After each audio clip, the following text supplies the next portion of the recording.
Ano ba ang renewable energy at bakit ito ang pinakamahusay na tugon sa kakulangan ng kuryente? Mula sa mga salitang renewable o nababago o napapalitan at energy o lakas. Ang renewable energy o RE ay enerhiyang hindi nauubos dahil ito'y biyaya ng kalikasan. Inaprubahan ng Renewable Energy Act 9513 noong 2008 upang mapalaganap ang paggamit ng RE sa bansa. Nais din ang pamahalaan na maengganyo mga stakeholders tulad ng mga investors, LGUs at mga komunidad na makilahok at suportahan ang programa. Target ng Department of Energy na gawing RE ang kalahati ng kabuuang power generation mix ng bansa pagdating ng 2040. Mahalaga din na mabawasan ang carbon dioxide emission mula sa tradisyonal na kuryente gamit ang coal o fossil fuels. Ito kasi ang isa sa mga dahilan ng global warming o ang hindi pangkaraniwang pagtaas ng temperatura sa ating planeta at ang sanhi ng malalakas na bagyo o mahabang tag-init. Ngayong nakatakda na ang mga polisiya at estratehiya na nakapaloob sa NREP 2020 to 2040, handang-handa na tayo magpatuloy sa ating layunin na itaas sa 50% ang elektrifikasyon ng bansa galing sa renewable energy. Asahan nyo na sa pakikipagtulungan ng lokal na pamahalaan, electric cooperatives, pribadong sektor, multilateral agencies tulad ng UNDP, GEF at mga ahensya sa energy industry, may susulong at makakamit natin ang pag-unlad ng sektor ng enerhiya sa pamamagitan ng RE.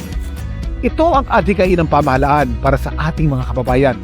Ito rin ay isang advokasya ang malapit sa akin mula noon pa man. Dito tayo sa RE dahil ito'y matipid at maaasahan at ito ang pinakamabuting solusyon para mabigyan ng kuryente ang malalayong isla at kabundukan. Ano pang hinihintay nyo? Makisama! Makireact! Tara! Mag-RE na tayo!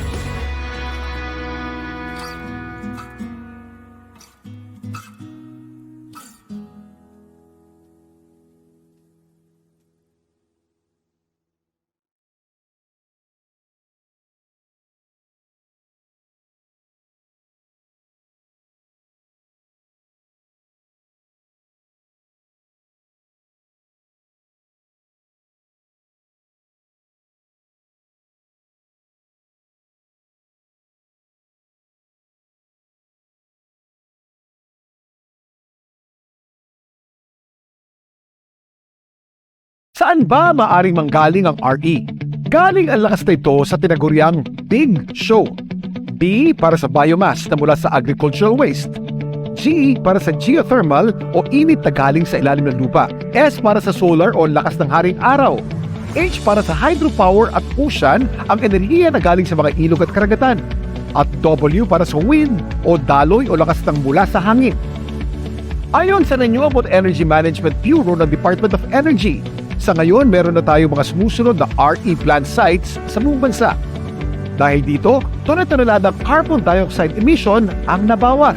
Dagdag pa ang mga trabaho sa RE para sa ating mga kababayan. Kaya naman lalong nakikipagtulungan ang pamahalaan sa iba't ibang stakeholders. Mas maraming pabrika, paaralan, ospital at negosyo ang may tatayo, mas maraming trabaho ang manilikha na ikalalago na ekonomiya ng ating bansa. Ngayong nakatakda na ang mga polisiya at estratehiya na nakapaloob sa NREP 2020 to 2040, handang-handa na tayo magpatuloy sa ating layunin na itaas sa 50% ang elektrifikasyon ng bansa galing sa renewable energy. Asahan nyo na sa pakikipagtulungan ng lokal na pamahalaan, electric cooperatives, pribadong sektor, multilateral agencies tulad ng UNDP, GEF at mga ahensya sa energy industry, may susulong at makakamit natin ang pag-unlad ng sektor ng enerhiya sa pamamagitan ng RE. Ito ang adhikain ng pamahalaan para sa ating mga kababayan. Ito rin ay isang advokasya ang malapit sa akin mula noon pa man. Dito tayo sa RE dahil ito'y matipid at maaasahan at ito ang pinakamabuting solusyon para mabigyan ng kuryente ang malalayong isla at kabundukan. Ano pang hinihintay nyo? Makisama! Makireact! Tara! Mag-RE na tayo!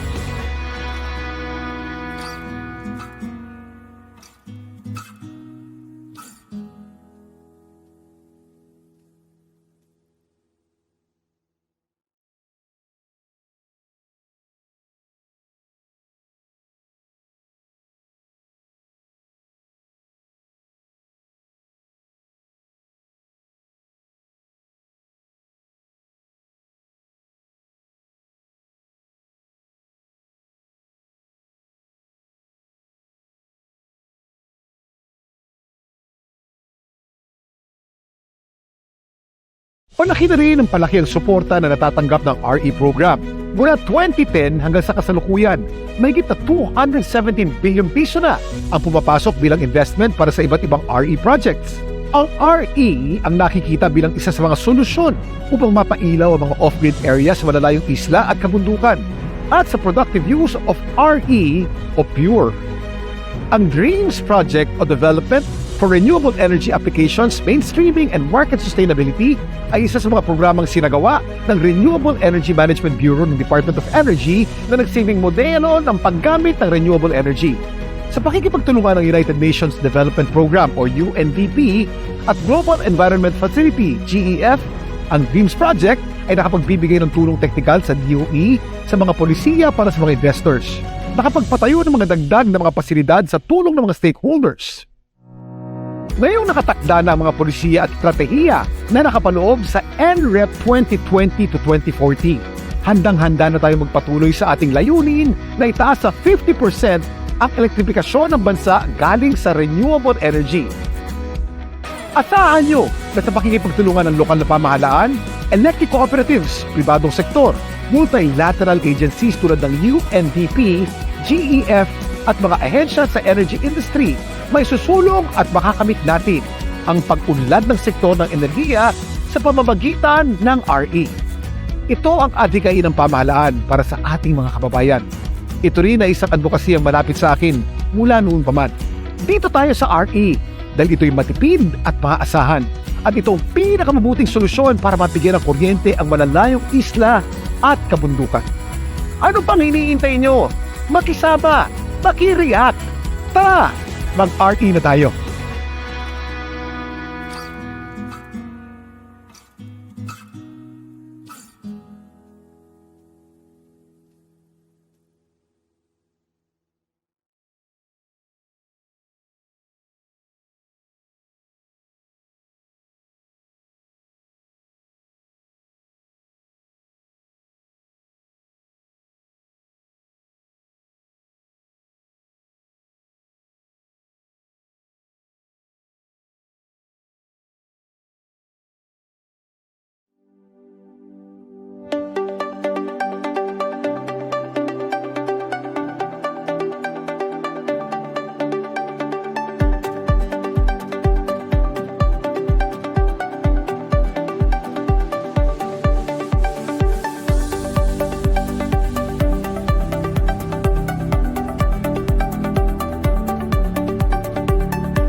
Good morning, everyone. We welcome you again to another session of the 2023 Virtual Energy Investment Forum. May we have your attention, please, for the invocation followed by the national anthem. Let's bow our heads and place ourselves in the presence of the Lord. Dear Lord, we stand before you in humble prayer before we start this program. We realize that without your blessings, we would not be able to succeed with the plans we have for this activity. Bestow your grace and divine wisdom to all of us present here, so we could cooperate and enjoy camaraderie and love for the greater glory of your name. Bless also those we have left behind our homes. May you grant them peace and happiness as they go about their activities. Bless people around the globe that they may enjoy peace and the goodness of your love. We ask all these through your mighty name. Amen.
Welcome, everyone. My name is Grace from the Investment Promotion Office of the Department of Energy and your host for today's event. And just like that, another year is ending. And we are ending it with the third and last Energy Investment Forum for this year, 2023, in celebration of the DOE's 51st anniversary and the 2023 National Energy Consciousness Month. I am looking forward and excited to hear from our resource speakers today, and I hope that our viewers feel the same. First, on behalf of the Department of Energy, we will be welcomed with a message from Undersecretary Sharon Garin. The lineup of presentations will be kicked off by Undersecretary Felix Fuentebella for energy sector updates and investment opportunities. We have with us again Director Sharon Ocampo Montanier, Director of the Market Operations Service of the Energy Regulatory Commission, to provide updates on the energy regulatory framework. This will be followed by the updates on the transmission network, which will be presented by Engineer Fernando Javier from the National Grid Corporation of the Philippines. Next is Mr. Dennis Panga, Supervising Investment Specialist of the Energy Division in the Resource-Based Industry Service of the Board of Investments, to present incentives for energy projects. We will hear from Mr. Eduardo Francisco, President of BDO Capital and Investment Corporation. He will give us an overview of BDO's financing facility for energy projects. And finally, we will also hear an energy investor experience from the Energy Development Corporation, to be presented by Mr. Francisco Carlos Santos. And that is it for our lineup of speakers. Please be reminded that your microphones will be turned off all throughout this program. You may send your questions anytime during and after the presentation in the chat box or comment on Facebook, and we will address each one during the open forum. For reference, please indicate your name and affiliation and the speaker to which the question is being directed to. To officially start off our program, on behalf of the Department of Energy, let us welcome USEC Sharon Garin for her keynote message. Our partners from the private sector, financing institutions, local government units, embassies and consulates, foreign posts, educational institutions, media partners, non-governmental organizations, and consumers, and colleagues from government, good morning and thank you for joining us in today's Virtual Energy Investment Forum, which coincides with our celebration of the 2023 National Consciousness Month. Transitioning to a green economy requires pragmatic energy planning steps and bold actions. And we are taking pivotal strategies and milestones crucial to our country's green energy future. Our updated Philippine Energy Plan includes measures to set our economy on a low-carbon pathway and make them more resilient to climate change. In Bloomberg's Climate Scope 2023 report released, Philippines ranks 4th globally after India, China, and Chile as one of the most attractive emerging markets for investment in the power sector, citing the country's significant progress in transitioning to renewable energy over the last 2 years. The Philippines stands out as one of the few that have implemented auctions, feed-in tariffs, net metering schemes, tax incentives, and with a strong target for renewable energy. The report also highlighted our second green energy auction, where we awarded 3.4 gigawatts of renewable energy capacity, of which 1.2 gigawatts was earmarked for ground-mounted and rooftop solar and onshore wind for 2024 to 2025 and 2.2 gigawatts for 2026. The report further highlighted the country's release of an offshore wind roadmap and the removal of foreign ownership restrictions, which encouraged growth in offshore wind investments. It also cited the country's clean energy investment, which grew 41% from 2021 to 2022, reaching $1.34 billion. Indeed, our actions for the last 2 years have generated positive impacts. But we are not done yet. We have a lot more to do. Our government is now embarking on initiatives that will further propel investments in the sector. We have identified various scenarios, integrating different technologies and required capacities in the power generation mix by 2030 to 2050. All of these will be presented to you in full detail as we anticipate the launching of our updated Philippine Energy Plan within this month. Our ultimate goal is to attain a clean energy future.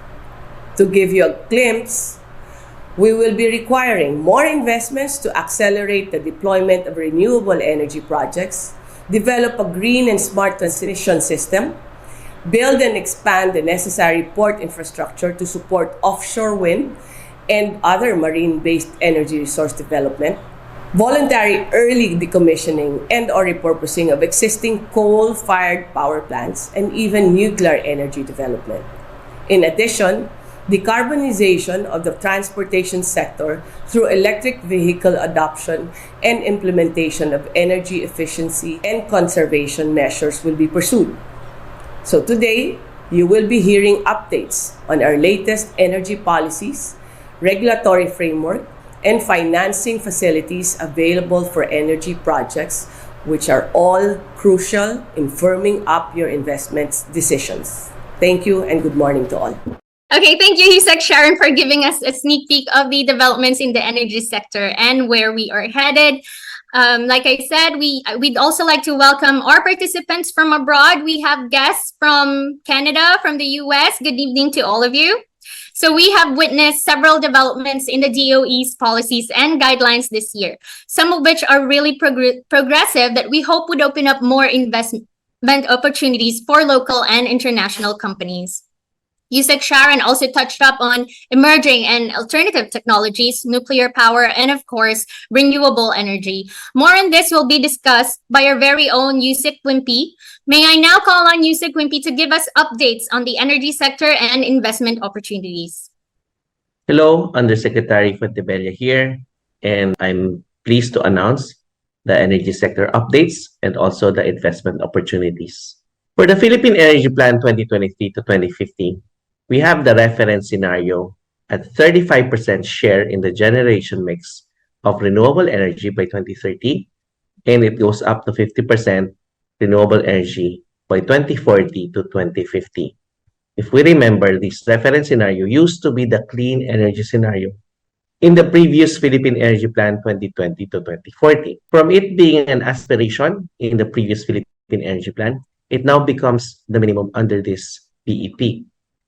And the interventions of the government as well as the entire energy stakeholders will come in the form of the Clean Energy Scenario 1, which has a high renewable energy plus low offshore wind of 19 gigawatts by 2050, plus nuclear, plus coal repurposing and natural gas.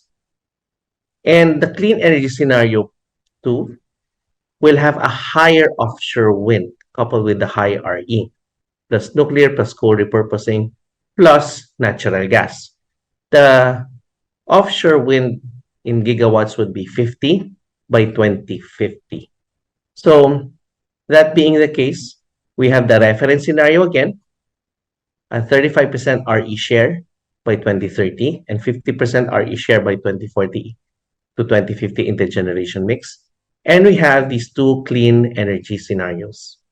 So look into the energy future. We have the business as usual, which is coming up with our mandates, their usual mandates, coupled with these 5 factors that we are presenting before the international community and to our energy stakeholders for us to achieve our targets. The 5 are composed of the following: energy efficiency and conservation.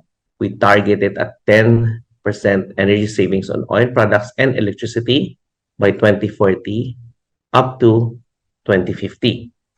The second one is the renewable energy. We have the clean energy scenarios as well. The third one is the emerging technologies, where we have the electric vehicle rollout and the exploration of alternative technologies such as nuclear, hydrogen, ammonia, and the others. We also need to pursue the synergy with the ICT and the provision of energy resiliency. In addition, we are providing the offshore wind development, the right skilling of the workforce for us to achieve the energy transition, and looking into the mining and manufacturing of green materials in the Philippines for us to attain these targets, lower the costs, and provide energy security for the Philippines. We are also using these 3 items for the Philippines to contribute to the global energy transition. So the presentation of the outline is composed of the following. First, we provide the energy situationer, and second, the investment opportunities. For the energy situationer, we will look into the energy mix, the total final energy consumption, and the power capacity and generation mix. For the energy mix for 2022, we see that 50.6% of our primary energy supply comes from importation. This means that we still have a lot to do for us to have a robust energy sector and have more energy security. For the total final energy consumption, we have it by sector and by fuel. By sector, it's dominated by the transport, and by fuel, it's still dominated by oil. For the power capacity and generation mix for 2022, we have the following figures.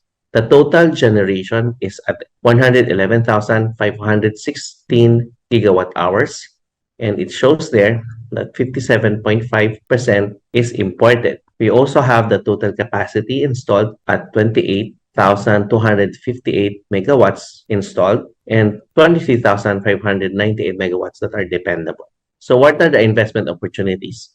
We will look into the following sectors. Number 1, the upstream coal and oil and gas. Number 2, the power generation. Number 3, the renewable energy.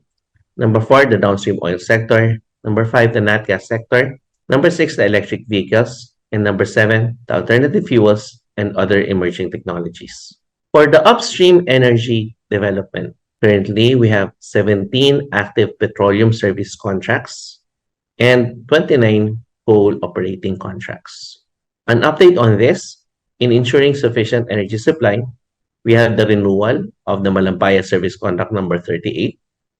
The renewal agreement for SC38 was set to expire at February 22, 2024. Contract will be extended for 15 years until February 2022, 2039. And we are looking into the utilization of the remaining gas reserves estimated at 147 billion cubic feet. We also have as an update the signing of the Inter-Energy Board Circular on the joint award of petroleum and coal contracts in the Bangsamoro Autonomous Region in Mindanao. These are the sedimentary basins.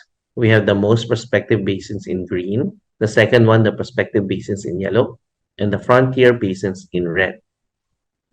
This table shows the regional coal reserves in million metric tons. We have Quezon, Mindoro, Semirara, Negros, Bukidnon, Zamboanga, Maguindanao, Sultan Kudarat, South Cotabato, Cagayan Valley, Batan, Polillo, Catanduanes, Masbate, Samar, Cebu, Surigao, Davao, and Sarangani.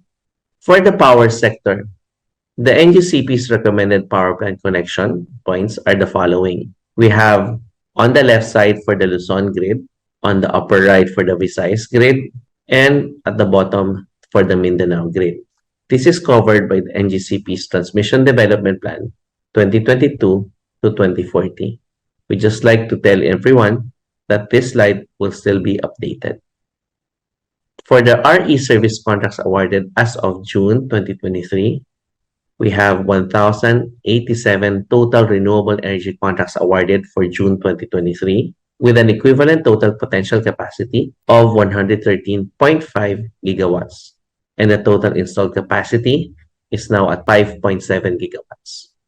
In accelerating the renewable energy development, on November 15, 2022, the Department of Energy issued the Department Circular, which prescribes amendments to Section 19 of Department Circular 2009-05-008. It basically states that we are opening up or easing up on the foreign ownership limit in renewable energy investments, opening up most of the renewable energy development to 100% foreign participation.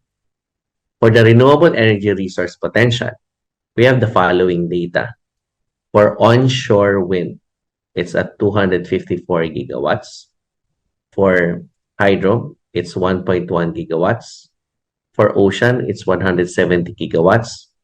For geothermal, it's 4.16 gigawatts. For solar, it's around 58 gigawatts. And for biomass, it's at 4.4 gigawatts. We also have the competitive renewable energy zones, which will have a part 2, which will include the offshore wind potential. Present, we have identified 25 strategic areas with high concentration for solar and wind resources throughout the country. The potential for solar PV is at 58 gigawatts, and for wind potential, it's at 93.9 gigawatts. These are the other CREST potentials for Luzon, Visayas, and Mindanao, and with the technologies of geothermal, hydropower, and biomass. Talking about offshore wind, as we have stated before, the Philippines has 178 gigawatts of offshore wind potential, broken down with 18 gigawatts under fixed and 160 gigawatts under floating. For the offshore wind development roadmap, we have the following: the potential, the scenarios for development, the challenges and opportunities, and the recommendations for the Philippines. We recall that in 2022, we set the vision. And in the last 2 years, we have been looking into the frameworks. For 2022 to 2028, we're looking into the development and installation of the first projects, which includes the design, the permitting, the auction, and the construction. And for 2025 to 2035, we're looking into the development of the long-term infrastructure, which includes the transmission, the ports, the supply chain, and the pipeline of offshore wind projects. The ongoing studies are as follows: the marine spatial planning, the grid integration and transmission planning, the assessment of the ports and harbors, the finalization of the guidelines in the award and administration of the offshore wind projects, the competitive renewable energy zones or CREST-2, which includes the offshore wind, and the marketing options, including but not limited to the green energy auction program. Going into the downstream sector, these are the existing downstream oil facilities. We also have the summary of the total country storage and the downstream oil facilities broken down in region NCR, Luzon, Visayas, and Mindanao. We have broken it down as well with the liquefied or liquid fuel retail outlets and the LPG establishments. To support the production of malampaya, we also have the liquefied natural gas projects. We have the projects issued with the permit to construct for First Gen LNG Corporation, for Linseed Field Corporation, for the Energy World Gas Operations, and the Luzon LNG Terminal Incorporated. The projects issued with the notice to proceed are with Samad LNG Corporation, Shell Energy Philippines, and the Vires Energy Corporation. Pushing for the electric vehicle and the electric vehicle charging stations. We have the comprehensive roadmap for the electric vehicle industry, which was published on April 17, 2023. There were already 3 policies issued, which includes the guidelines on the unbundling of the EV charging stations charging fee pursuant to the Electric Vehicle Industry Development Act. We also have the guidelines in the accreditation of the EV charging stations, providers, and registration, and the guidelines for the electric vehicle recognition and adoption of the electric vehicle standard classification on road transport for incentive eligibility pursuant to the EVIDA law. For the alternative fuels and emerging technologies, we had the deployment of the alternative fuels and technologies for transport, as mentioned. We also are looking into the establishment of the necessary regulatory and infrastructure support, such as the Philippine Transport Vehicles Fuel Economy Labeling Program, the conduct of the Fuel Economy Run, the partnership with the academe for the integration of the capacity building, and the proposed establishment of the Vehicle Performance Assessment Facility. We are also looking into the other technologies that are cleaner, that need the support of our drive to push for renewable energy. It includes the nuclear, the hydrogen and its derivatives, and the sustainable aviation fuels. We recall that the market-driven policies are as follows. We are looking at the Department of Energy Act of 1992, the Electric Power Industry Reform Act of 2001, the Renewable Energy Act of 2008, the EVOS or the Energy Virtual One-Stop Shop Act of 2019, the Energy Efficiency and Conservation Act of 2019, the Electric Vehicle Industry Development Act of 2022, the LPG Industry Regulation Act, and the Microgrid Systems Act. All these provide that the Philippines has a different energy system than that of the other countries. We also have the Executive Order 21, which pushes for the establishment of policy and administrative frameworks for the offshore wind development. Recall that the comprehensive energy plans and programs are all embodied in the Philippine Energy Plan. As mentioned, we now have the 2023 to 2050 Philippine Energy Plan to be published in December of this year. The Philippine Energy Plan already encapsulates the other development plans, which includes the Power Development Plan, the Distribution Development Plan, the Missionary Electrification Development Plan, the National Renewable Energy Program, and the Comprehensive Roadmap for the electric vehicle industry. To push for more renewable energy investments, we have the following. We already have the renewable energy market, which supports the renewable portfolio standards. We also have the green energy auction. We have the enhanced net metering, the green energy option program, and the preferential dispatch for renewable energy. These are the incentives for the energy projects. We have the incentives under the Renewable Energy Act. We also have the incentives for the under the CREATE law, and the progression of incentives based on industry tier as provided for by the BOI. This is the EVO snapshot for the application monitoring as of October 31, 2023. The agencies under the EVO system are in green. The agencies with ongoing streamlining activities are in yellow, and the agencies still for streamlining are in red. Currently, and as of October 31, we have 8,408 received applications, of which 5,044 are approved, and we have 252 applications which are ongoing evaluations. We also have 3,112 disapproved, incomplete, withdrawn, or not qualified, or are duplicates. In the previous Philippine Energy Plan, the energy investment requirements are as follows. The total required energy investments are 153 billion US dollars. Power has 115.3 billion US dollars, with the renewables at 97.19 billion US dollars.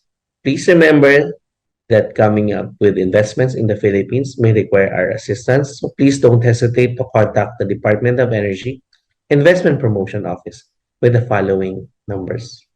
Maraming salamat. Mabuhay po tayong lahat. Thank you, Yusek Wimpy, for that informative presentation. A 50% renewable energy share by 2040 is no small feat, but from a roughly 30% RE share as presented, plus an increasing pipeline of RE project is not a bad start. If you have questions regarding Yusek Wimpy's presentation, please send it via the chat box or Facebook comment, and our team will consolidate these to be addressed during the open forum. We have with us, I'd like to welcome the Embassy of Australia. We have with us the Embassy of Mexico. Welcome. The Embassy of Indonesia. Good morning and good afternoon. Thank you for joining us today. We have our power generators and developers. Welcome. We have also from the Philippine Trade and Investment Center from Los Angeles. Thank you for joining us today. So our next speaker is from the Energy Regulatory Commission, the Director of the Market Operations Service. She supervises the Spot Market Division, the Contestable Market Division, the Licensing and Market Monitoring Division, and the Renewable Energy Division.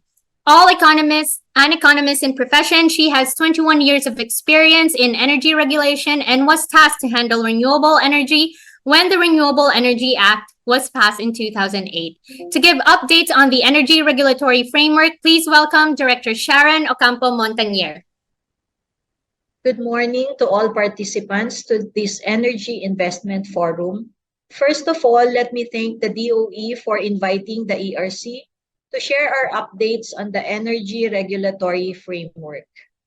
As a background, the IPIRA created the ERC as an independent, quasi-judicial regulatory body tasked to promote competition, encourage market development, ensure customer choice, and penalize abuse of market power in the electricity industry. The commission is made up of 5 members, headed by our chairperson and CEO, Attorney Mona Lisa C. De Malanta. The ERC supports the DOE's goal of ensuring supply and transitioning to clean, sustainable, and renewable energy. Thus, the ERC's regulatory frameworks aim to support parallel tracks of encouraging supply and managing demand.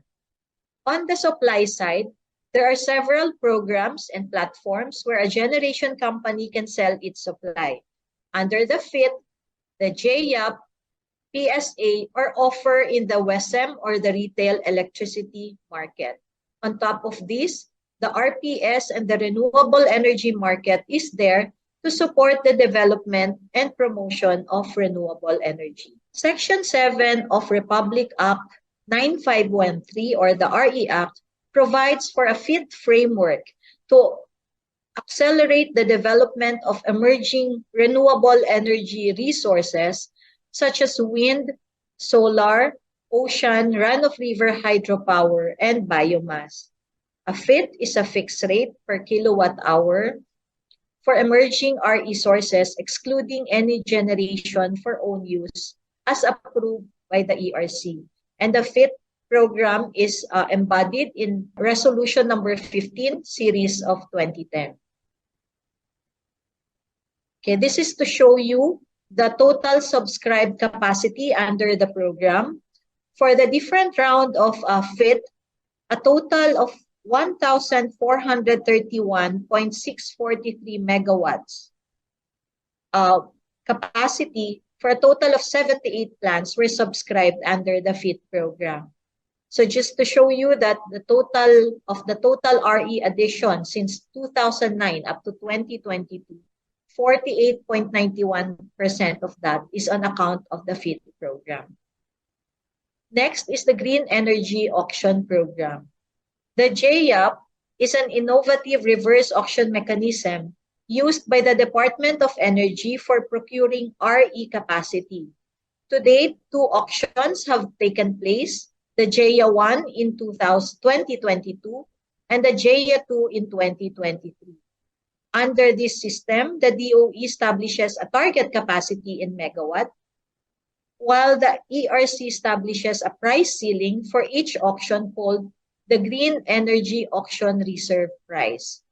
During the online reverse auction process, RE developers submit their bids and contracts are awarded to those whose bids are the lowest or fall within or below the specified gear price. So this is a snapshot of the gear prices approved by the ERC in the first and the second round of gear. In the round 1, a total of 1,967 megawatts were awarded, and for round 2, a total of 3,441 megawatts were awarded. Okay, next on the power supply agreements. The ERC recently came out with the implementing guidelines for the procurement, execution, and evaluation of power supply agreements entered into by distribution utilities for the supply of electricity to their captive market. This was promulgated on October 8, 2023 and became effective on October 23, 2023 and is contained under ERC Resolution number 16, Series of 2023. The CSP guidelines complies with the regulatory support to meet the objectives of the 2023 DOE CSP policy. The rules or the guidelines facilitate stakeholder compliance with the new framework, and the ERC has provided comprehensive checklists of pre-filing requirements for PSAs procured through CSP or exempted from such CSP, as well as the PSA templates prescribing minimum standards for both physical PSAs and financial PSAs. And also, the process for the procurement of emergency power supply agreements have now been streamlined with more robust timelines for evaluation to meet the emergency power needs of DUs. The CSP guidelines also provide for clear compliance parameters for situations that are exempted from the CSP requirement. There is also the wholesale electricity spot market where generators can offer their electricity generation. The ERC's role in the WESM is to monitor the market for any anti-competitive behavior and to approve the price determination methodology. The PDM is a pricing methodology which provides the details as to how schedules and prices are calculated in the market dispatch optimization model.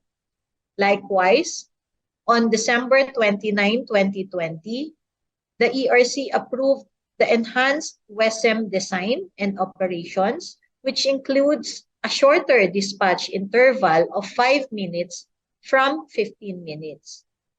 And just last August 24, 2024, the ERC issued an order for interim relief of the revised price determination methodology to incorporate the reserve market so that there will now be the co-optimization of the energy market and the reserve market. Okay, just to provide you a snapshot on the supply, demand, and price conditions in the WESM for 2022 to 2023, supply range from 12,140 megawatts to 18,464 megawatts, averaging at 15,458 megawatts. Demand, on the other hand, ranged from 8,544 megawatts to 13,944 megawatts, averaging at 11,424 megawatts. As a result, supply margin ranged from 2,668 megawatts to 5,490 megawatts, averaging at 4,034 megawatts.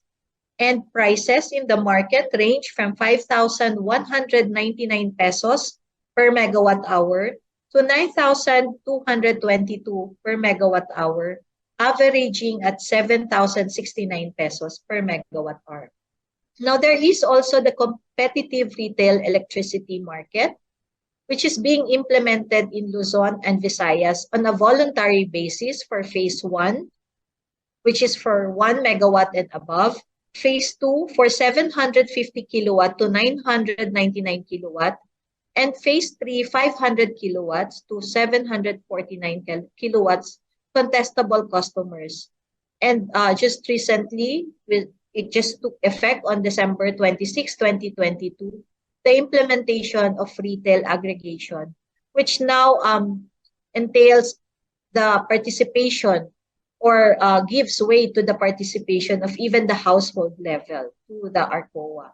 So as of the moment, there are a total of 47 retail electricity suppliers serving the CREM, 29 local RES. There are retail aggregators who were also issued the RES license, and 47 suppliers of last resort.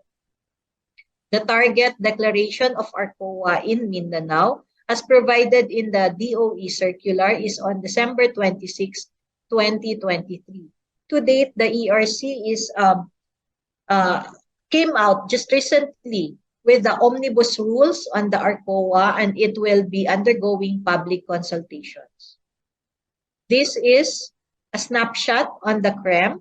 There's a total of 3,246 qualified contestable customers, of which 1,946 has switched to their chosen RES, and 1,300 still remaining with the distribution utilities. In terms of demand, a total of 5,462.96 megawatts are qualified to join the CREM, but only a total of 4,242.26 megawatts have switched to their chosen RES, and 1,220.70 megawatts still remains with the DU. The weighted average price in the CREM as of third quarter of 2023 for the generation portion is 5 pesos and 31 centavos per kilowatt hour. As mentioned earlier, there is a program under the RE Act to encourage and promote renewable energy in the country, which is the Renewable Portfolio Standards. And as a result of that, the creation of the renewable energy market, which will be the platform for trading of the RE certificates generated from renewable energy sources. The ERC is currently preparing the rules for the cost recovery of compliance to RPS of the distribution utilities. Likewise, for the REM, the ERC will be setting the price cap for the RE certificates and will likewise approve the market transaction fees for the operational requirements of the RE market. Now, on the demand side, while additional supply in the grid is sought, parallel program on the demand side is being implemented. The demand is where there was a drastic change in the electricity landscape from the one-way flow of electricity as we know it to a two-way flow of electricity.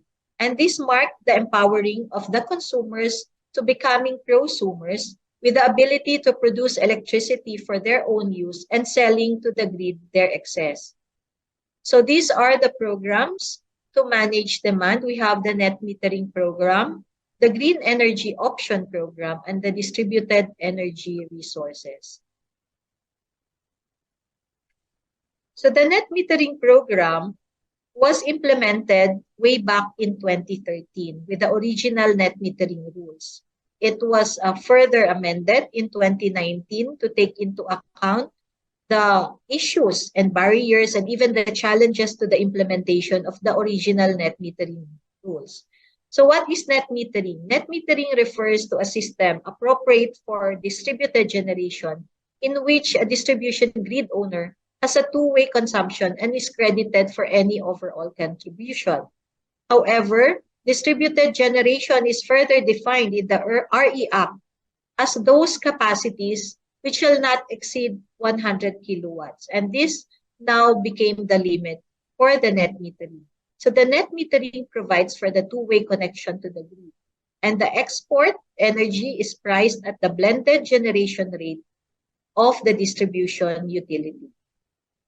So to date, there are a total of 10,900 qualified end users to the net metering, with a total capacity of 93,979.17 kilowatt peak. Next is the Green Energy Option Program. So the JOP is a mechanism used to empower end users to choose renewable energy in meeting their energy requirements. This program under the RE Act is to be established by the DOE in consultation with the NREB, and under the IRR, the ERC is mandated to develop the regulatory framework. Under this mechanism, end users may directly contract electricity from RE facilities. So that to comply with its mandate, the ERC issued Resolution Number 8, Series of 2021, way back in August 2021. To date, or as of November 15, 2023 rather, a total of 259 end users are under this program for a total peak demand of 88,250 kilowatts. So the ERC introduced the DER program on December 14, 2022 as part of its energy democracy initiatives. The DER rules aim to promote the development and use of DER, improve energy quality, reliability, security, affordability, and sustainability, while also democratizing the power grid by allowing consumers to supplement their power supply from large utilities and producers. DERs are power sources connected to the distribution system or electrical system of the end users that could be aggregated to meet a demand.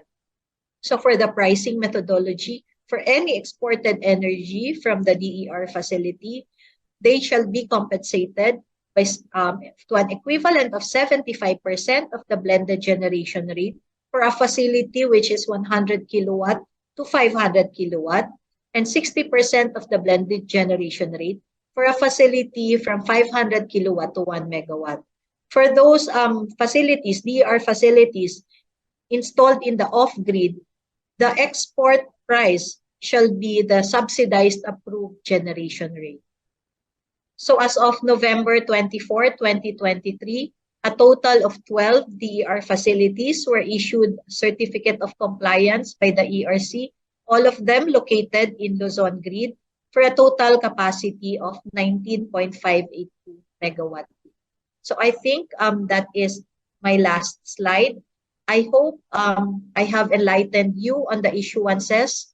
And should you need additional or a more detailed discussion on these rules, please don't hesitate to inform ERC, and we would be glad to be of assistance to all of you. Thank you and mabuhay.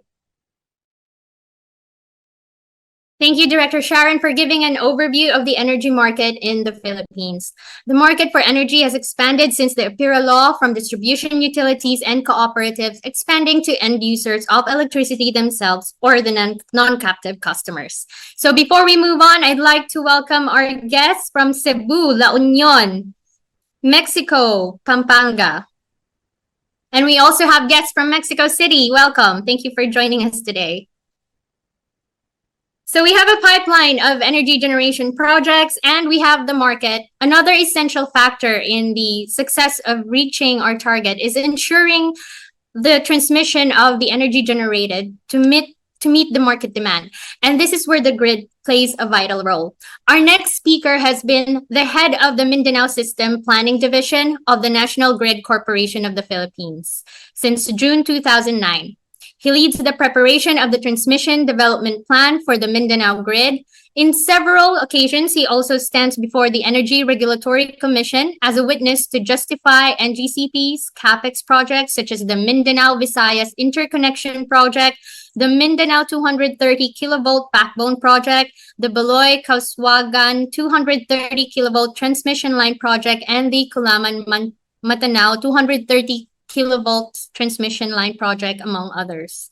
The MVIP paves the way to the unification of the Philippine grid, while the other mentioned project transmit the power output of major power plants in Mindanao throughout the grid. With almost 35 years of experience in the profession, everyone, please welcome Engineer Fernando Javier of the National Grid Corporation of the Philippines to give us updates on the transmission network.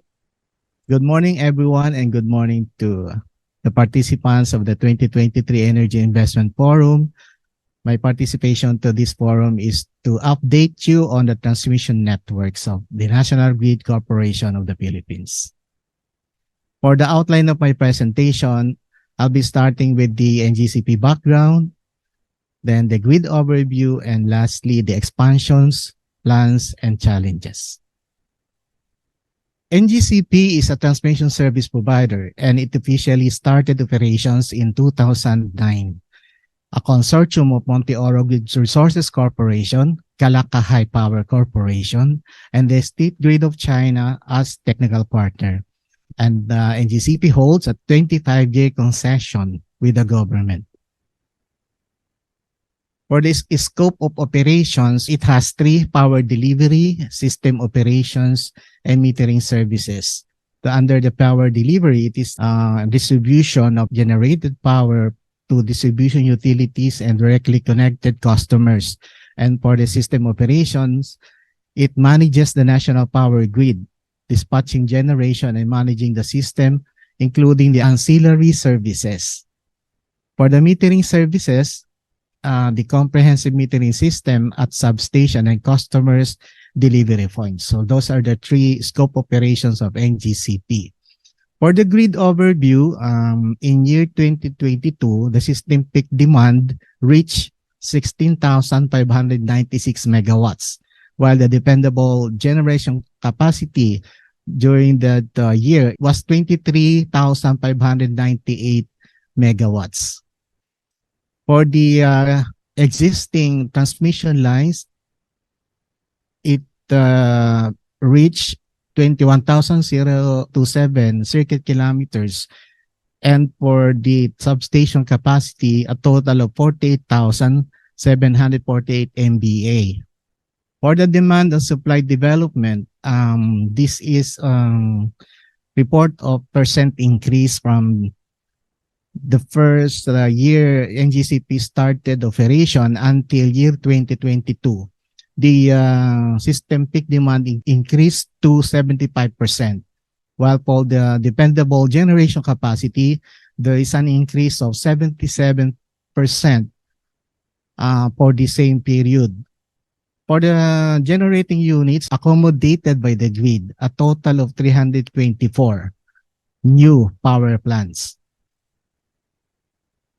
On the asset growth for the whole Philippines, there is an increase of 8% in the transmission line length, while for the substation capacity, there is an increase of 104% from year 2009 until year 2022. For the capacitors and reactors installed in the grid, an increase of 211% was reported. For the system peak demand, this is important to NGCP, especially in doing the transmission development plan. The 6.7% annual average compounded growth rate was used for the period 2023 until year 2040. You may notice that by year 2040, about 54 gigawatts will be the system peak, the forecasted system peak demand. For Luzon, its shares will be 36 gigawatts, and for the Visayas and Mindanao, almost the same of 8.8 gigawatt. The generation capacity additions, the committed is 10,808 megawatts. This is based on the Department of Energy list of private sector initiated power project as of February 2023. So for this committed capacity, the renewable energy has a chunk of 3,580.97 megawatts. That renewable energy comprises solar, wind, hydro, geothermal, and biomass, which solar, as you notice here, it has the big portion or chunk from the committed power plant pie. Then we have the indicative of 50.4 gigawatts renewable energy under this indicative megawatt or capacity is 39,036.56 megawatts. And at this time, the wind has the biggest share of 25.8 gigawatts. On the actual generation until year 2022, the coal has the big portion or big contribution to the actual generation. But for the target RE share in the energy mix by 2020, actually this is an actual record. It reached 21% share of equivalent to 101,756 gigawatt hour. And by 2030, this is a target 35% share to the energy mix. And reaching year 2040, its target is for 50% for the VRE share. Okay, renewable energy, is expected to be the main contributors to achieve the RE targets. For the renewable energy developments under competitive renewable energy zones, a total capacity of 35 gigawatts. Solar is 16 gigawatts and wind is 90 gigawatts. This is all over the Philippines. And during the study of CRES, along with other power plants, contributed to the least cost grid built out to meet future demand. These identified stress zones are all over the Philippines. And then for the offshore wind, a total capacity of 51 gigawatts based on the 65 service contracts as of May 2023. So this, the map shows the offshore wind roadmap for the Philippines report by the World Bank Group in April 2022. Now, the challenges and solutions is on the integration of high levels of VRE to the grid. The challenges are intermittent operation, the grid inertia reduction, and the voltage fluctuation. So with those challenges, the network's challenge is the transmission expansion and the reinforcement of the existing transmission system. On the system operations, there is a requirement for the VRE forecasting enhancement, grid codes, and the sub-hourly scheduling and dispatch. For the system flexibility, there is a requirement also for the flexible generation and the energy storage and flexible loads. For the major transmission backbone projects, we have the Batangas-Mindoro interconnection projects that will connect the island of Mindoro to the main Luzon grid. And then Cebu-Negros Panay 230 kV backbone is stage 3. We have the Mindanao Visayas interconnection project, which has its energization in April 2023, allowing the power flow of 225 megawatts. That is just an initial, and in the coming days, perhaps before the end of 2023, it can allow the power flow of 450 megawatts.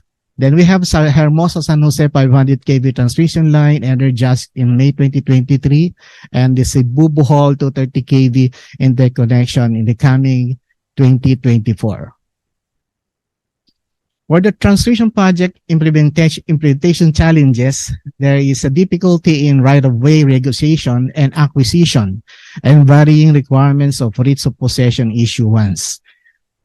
Delay in issuance of permits, resolution, endorsement from concerned agencies such as DENR, DAR, NCIP, LGU, NHA, and others. Transmission projects traverse various towns and provinces with varying LGU requirements. So what are the support needed by NGCP for all these transmission projects? We need the support of government agencies in right-of-way and permitting, and also the regulatory approval of proposed transmission projects. For the Luzon grid, in year 2022, it reached a peak load of more than 12 gigawatts. And load distribution is more concentrated in the Metro Manila, while the existing bulk generation sites are concentrated in these provinces: Pangasinan, Zambales, Bataan, Batangas, and Quezon.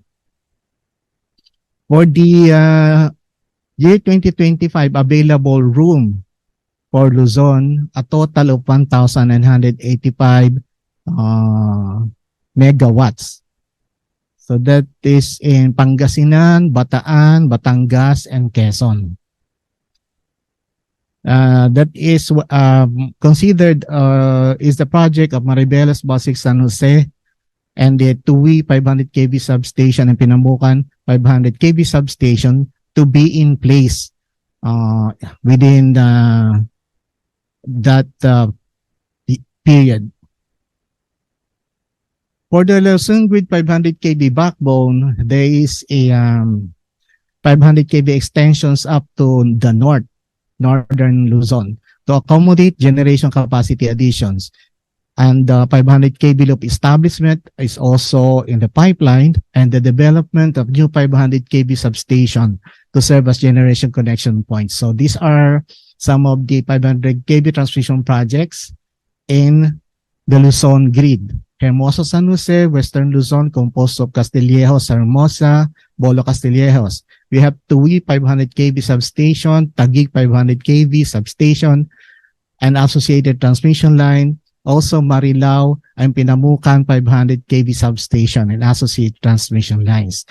We also have the pre-construction within PIP regulatory period projects. Bolo-Balowan, Balowan, Lawag, Nagsaag, Santiago, Taguig, Silang, Pinamukan, Tuwi, Pagbilao, Tayabas, Silang 500 kV, Tagkawayan 500 kV substation. For the Visayas grid and on the load distribution, the concentration of load is merely on the area island of Cebu and the island of Negros, while the existing bulk generation sites are located in the islands of Negros, Panay, Cebu, and Leyte. And the peak load recorded in year 2022, it was 2,316 megawatts. For the Visayas grid, the total transmission capacity, this is the total available room for the grid, is 1,920 megawatts available in Panay, Negros, Cebu, and Bohol. For the Visayas grid, there are also 200 kV backbone extensions to accommodate generation capacity additions, and the establishment of 230 kV loop configuration for resiliency and operational flexibility. We have 230 230 kV transmission projects for the Cebu Negros Panay Stage 3, Cebu Negros Panay Stage 1, Negros Panay 230 kV line, Cebu Bohol, Cebu Lapu-Lapu, and Lapu-Lapu 230 kV substation. There are also projects under pre-construction within the fifth regulatory period, such as Barote Bejo, Unidos, Nibel Hills, Granada, Daray, Danao, Cebu Leyte, Line 3, and Line 4. For the Mindanao grid, the load distribution are concentrated in the Davao region, General Santos area, and the area of Cagayan de Oro. And then for the existing bulk generation sites, they are located in Lanao, Misamis Oriental, and Bukidnon, and Davao region.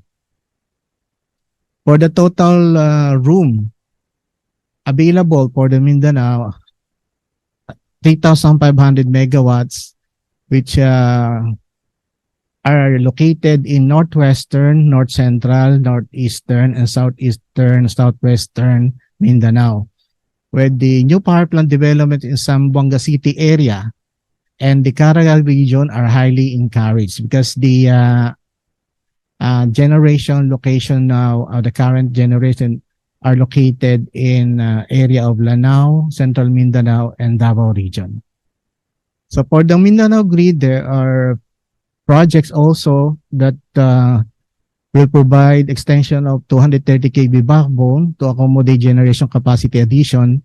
There's also an establishment of 230 kV loop configuration for resiliency and operational flexibility. There are projects of significant to the Mindanao grid like Kauswagan Lala and Lagindingan 230 kV substation. There's also a pre-con project within 5 RP such as Villanueva, Kinamlutan, and Zamboanga 230 kV backbone. Okay, for the NGCP improvement in grid condition over the years, there is a reduced transmission outages of 81% for the Luzon, Visayas, and Mindanao. Because there is an improvement in frequent transmission outages, improvement in less frequent transmission interruptions, improvement in the transmission system availability, and stability on the transmission frequency, while there's a little decline in the island of Mindanao. But the more stable transmission voltage has been experienced all throughout Luzon, Visayas, and Mindanao.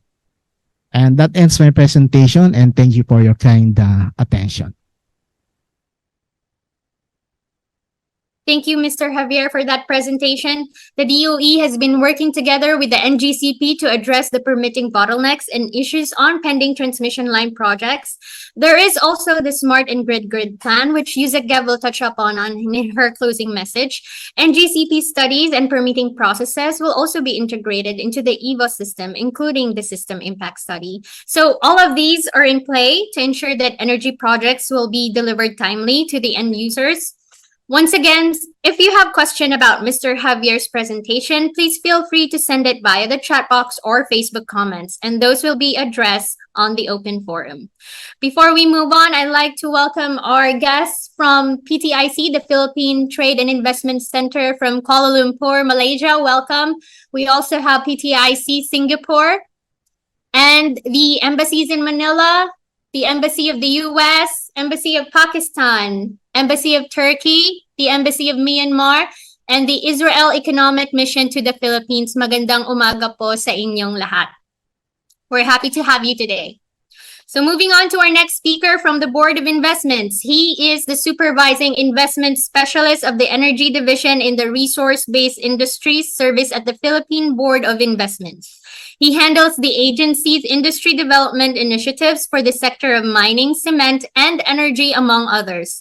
He graduated with a degree in economics from the University of the Philippines, Diliman, and has been with the agency for over 30 years.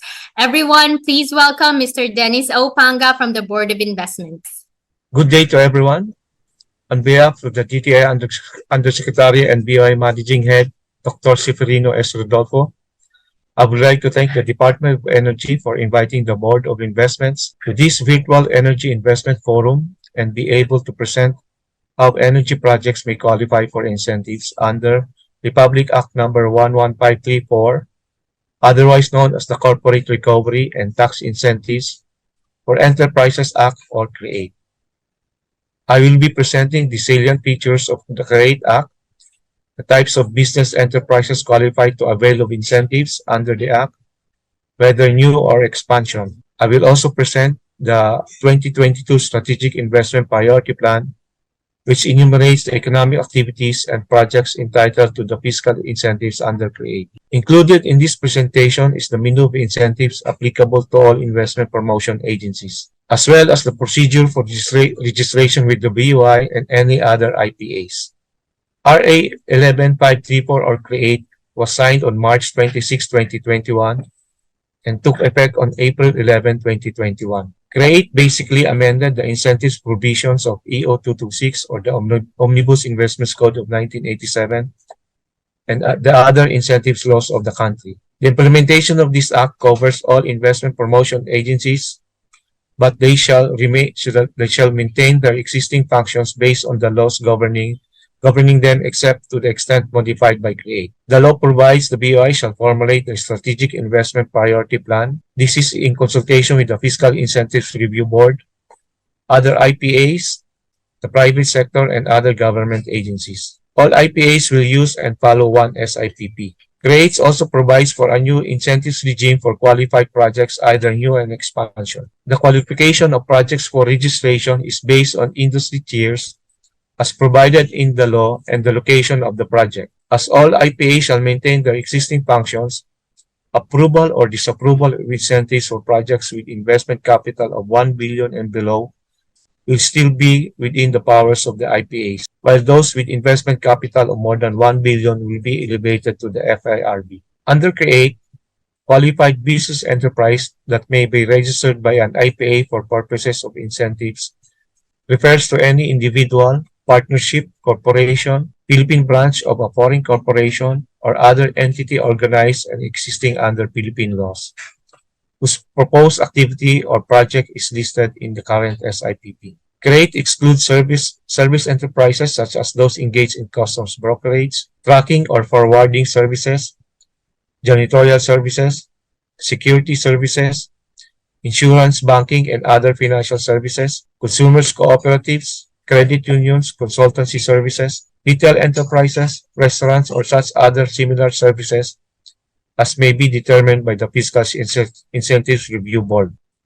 A business enterprise may register expansion of its existing facility if it involves installation of additional facility or equipment, or infusion of additional investment that will result in increase in capacity of the same or similar activity within the same existing plant or facility and with additional benefits to the economy, provided that the proposed activity or project is listed in the current SIPP.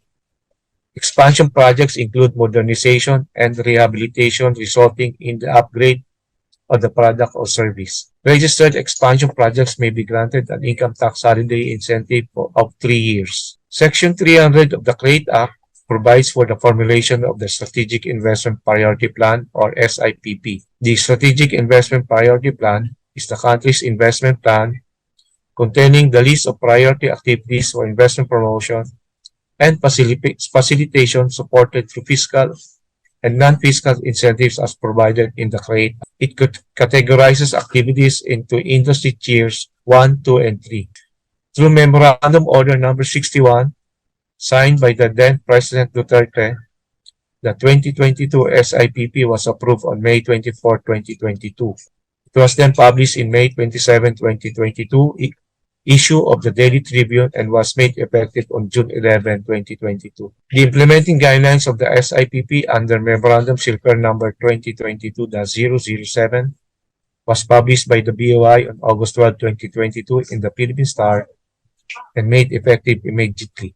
We have 3 tiers under CREATE. Tier 1 is the minimum level of qualification for registration of projects listed in the SIPP. Except for projects that do not draw incentives under CREATE, Any of the indicators or bullet points under this tier may be satisfied. The project may have high potential for job creation or will address market failures that resulted to under-provision of basic goods and services, or will create value through innovation, upgrading and moving up the value chain, or an essential support to sectors critical to industrial development, or emerging owing to potential comparative advantage. Highlighted here is bullet number 4, under which energy and energy-related projects may qualify. Tier 2 are activities that produce services, supplies, parts and components, and intermediate services that are not locally produced but are critical to industrial development and import substituting activities. Tier 3 involves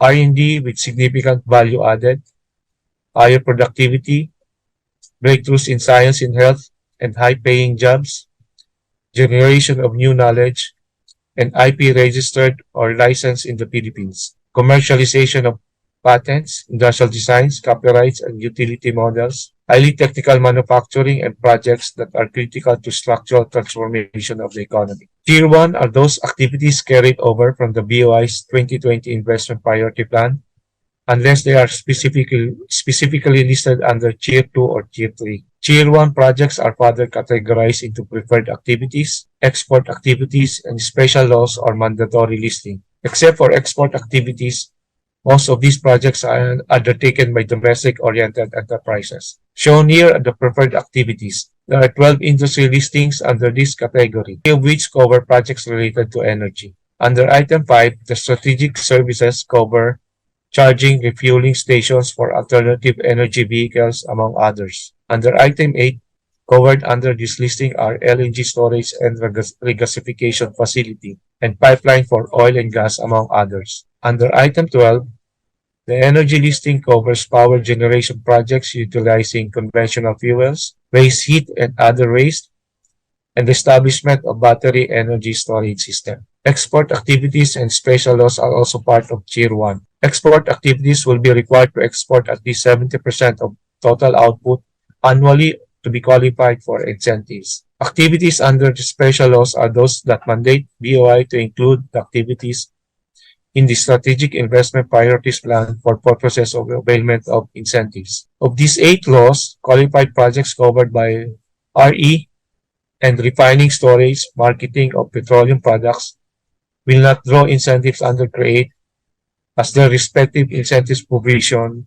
were not repealed by CREATE. On the other hand, energy efficiency and conservation projects will draw incentives from CREATE. Tier 2 includes the manufacturing of supplies, parts, and components not produced in the country in order to address trade deficit and gaps in the domestic supply and value chain. Tier 2 applications for registration shall be accompanied by an endorsement from relevant government agencies that said project will address a gap in the domestic supply value chain. It includes 5 clusters of industries, among which is the green ecosystems that cover renewable energy, energy efficiency and conservation, and energy storage technologies. Since RE is also listed under Tier 1, proponents of RE projects may opt to be qualified under Tier 1 or Tier 2, depending on the attractiveness of the applicable incentives to the project and the endorsement to be made by the Department of Energy. RE projects under Tier 1 will follow the incentives package and rules under the RE law, while RE projects under Tier 2 will follow and draw incentives under CREATE. RE projects under Tier 2 may include those renewable sources not defined in the RE law, and those that are emerging like hydrogen fuel, subject to the endorsement by the DOE that the same will address gaps in the domestic supply value chain. For energy efficiency and conservation projects and battery energy storage system, the projects may be qualified under Tier 2, subject to the applicable endorsement from the DOE. We very much welcome investment projects that will use modern, advanced, or new technology in the country. Such activities are classified under Tier 3. These involve those that can accelerate the transformation of the economy with the aim of gaining global leadership in emerging industries. These are R&D-oriented projects, advanced digital production technologies of the fourth industrial revolution, robotics, artificial intelligence, Internet of Things, and AI-enabled IT BPM, additive manufacturing, and nanotechnologies. It also includes the commercialization of intellectual property and R&D products and services, R&D hubs, science and technology parks, and innovation and incubation centers. These are the incentives under CREATE. Income tax holiday of 4 to 7 years. After the ITAs, domestic-oriented projects will enjoy 5 years of enhanced deductions after IT. Shown in the screen is the list of enhanced deductions available to domestic-oriented projects, including projects related to energy. During the evaluation of the project, the BOI will ask the applicant enterprise the enhanced deductions that are applicable to the applied project. This is a tabular presentation of the tax-based incentives that registered export and domestic activities will enjoy under CREATE based on the location and industry tier. Export enterprises need to commit at least 70% of its total production or output to be able to enjoy the incentives. Since energy and energy-related projects are basically domestic market activities, the 3 columns of the table with domestic as column heading are the applicable tax-based incentives. For domestic-oriented projects located in the NCR and qualified under Tier 1, the total years of tax-based incentives is 9 or 4 years of ITH and 5 years of enhanced deductions. For those locating in metropolitan areas, this refers to Metro Cebu and Davao, and areas outside of and contiguous or adjacent to NCR, the total years of tax-based incentives is 10, or 5 years ITH and 5 years of enhanced deduction. For all other areas, the total years of tax-based incentives is 11 or 6 years, or 6 years of ITH and 5 years of enhanced deduction. So as you go up the tiers and far from the NCR, the longer is the period of availment of the incentives. Energy and energy-related projects that are proposed for registration with the Board of Investments will undergo this registration process. Project proponents need to secure an applicable endorsement from the DOE. Once the endorsement is released by the DOE, the proponents will file its application with the BOI. The BOI will determine the qualification of the applied project under the existing SIPP and will also checklist the documents required pertinent to the application. The evaluation includes technical, ex-ante cost-benefit analysis, and socioeconomic benefits of the particular project. The BOI board will act on the application within 20 working days after all the requirements have been completed by the proponent. For projects costing 1 billion and below, the BOI board will issue a notice of board action to the applicant. The approved project should be registered within 90 calendar days from receipt of said notice. Projects costing above 1 billion pesos will be endorsed by the BOI board to the FIRB for action on the grant of incentives. These are the documentary requirements that the BOI will ask from project proponents. These are the regular requirements for all projects being applied for BOI registration, except that for energy and energy-related projects, there must be an applicable BOI endorsement for the project. The fourth bullet shows the requirement for a 20-year project projection to enable the BOI to compute for the ex-ante cost-benefit analysis as required by the FIRB. Should you have questions related to your proposed project and other qualified energy projects under the 2022 SIPP, hesitate to email the Board of Investments. Thank you. Thank you, Mr. Dennis, for shedding some light on the CREATE law and CREATE Act and Green Lanes.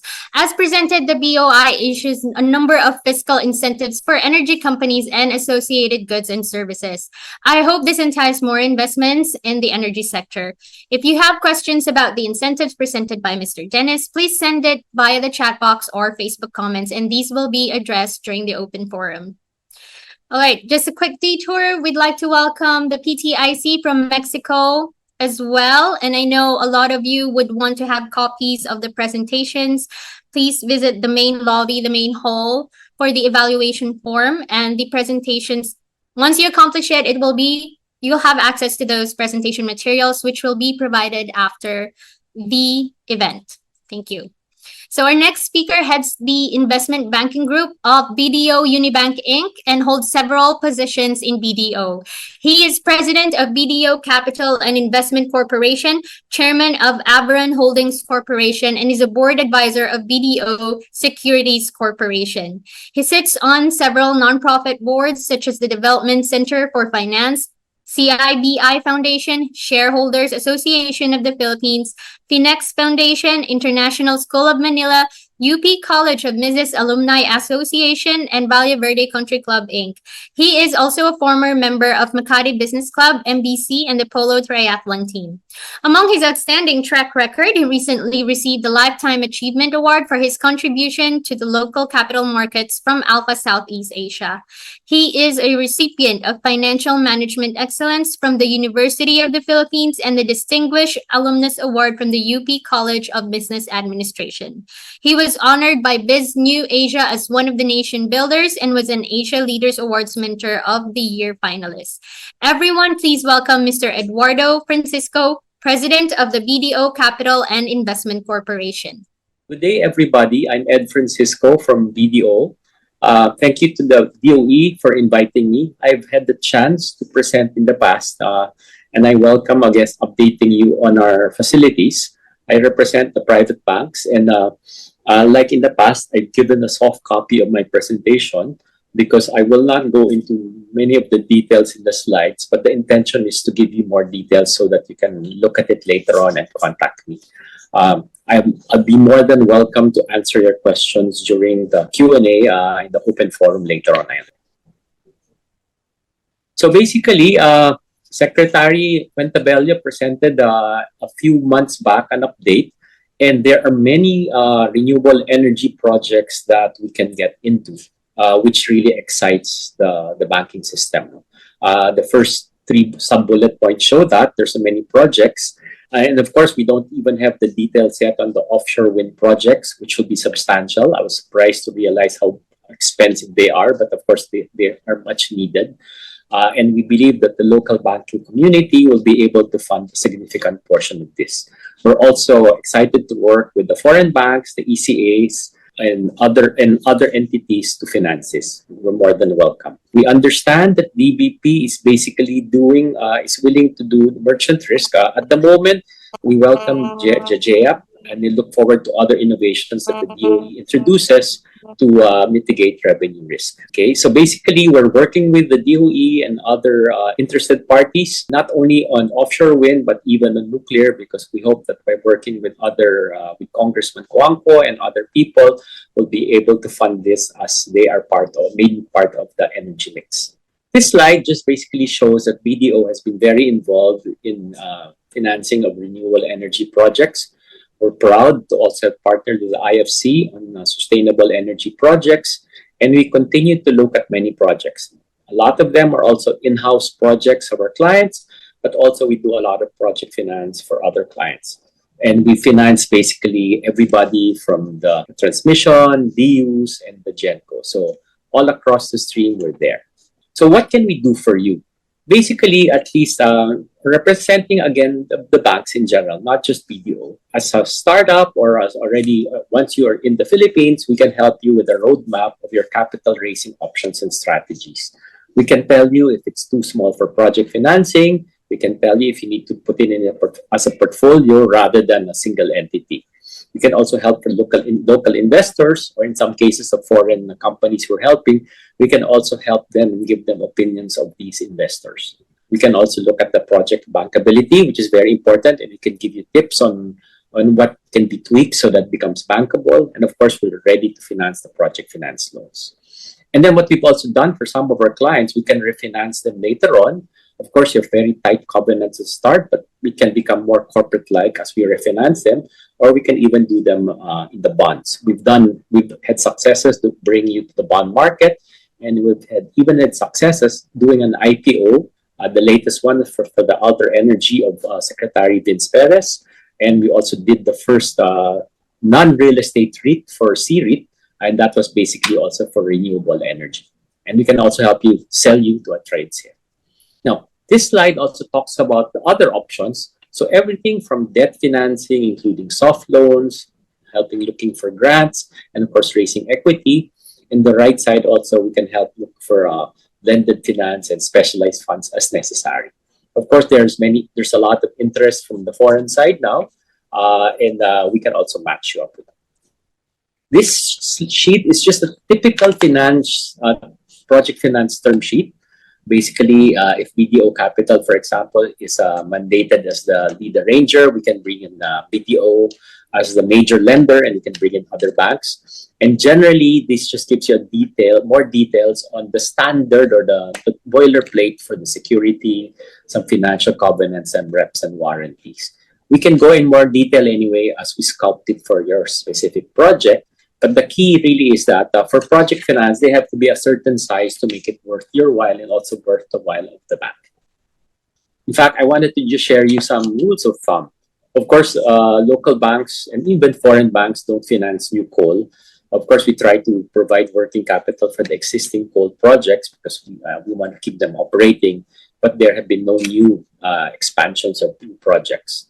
In general, for project finance, we have a rule of thumb of 70-30, and as I mentioned, to make it worth our while to look at this from a project finance perspective, we recommend a 1 billion minimum size. At least this is from the private sector perspective.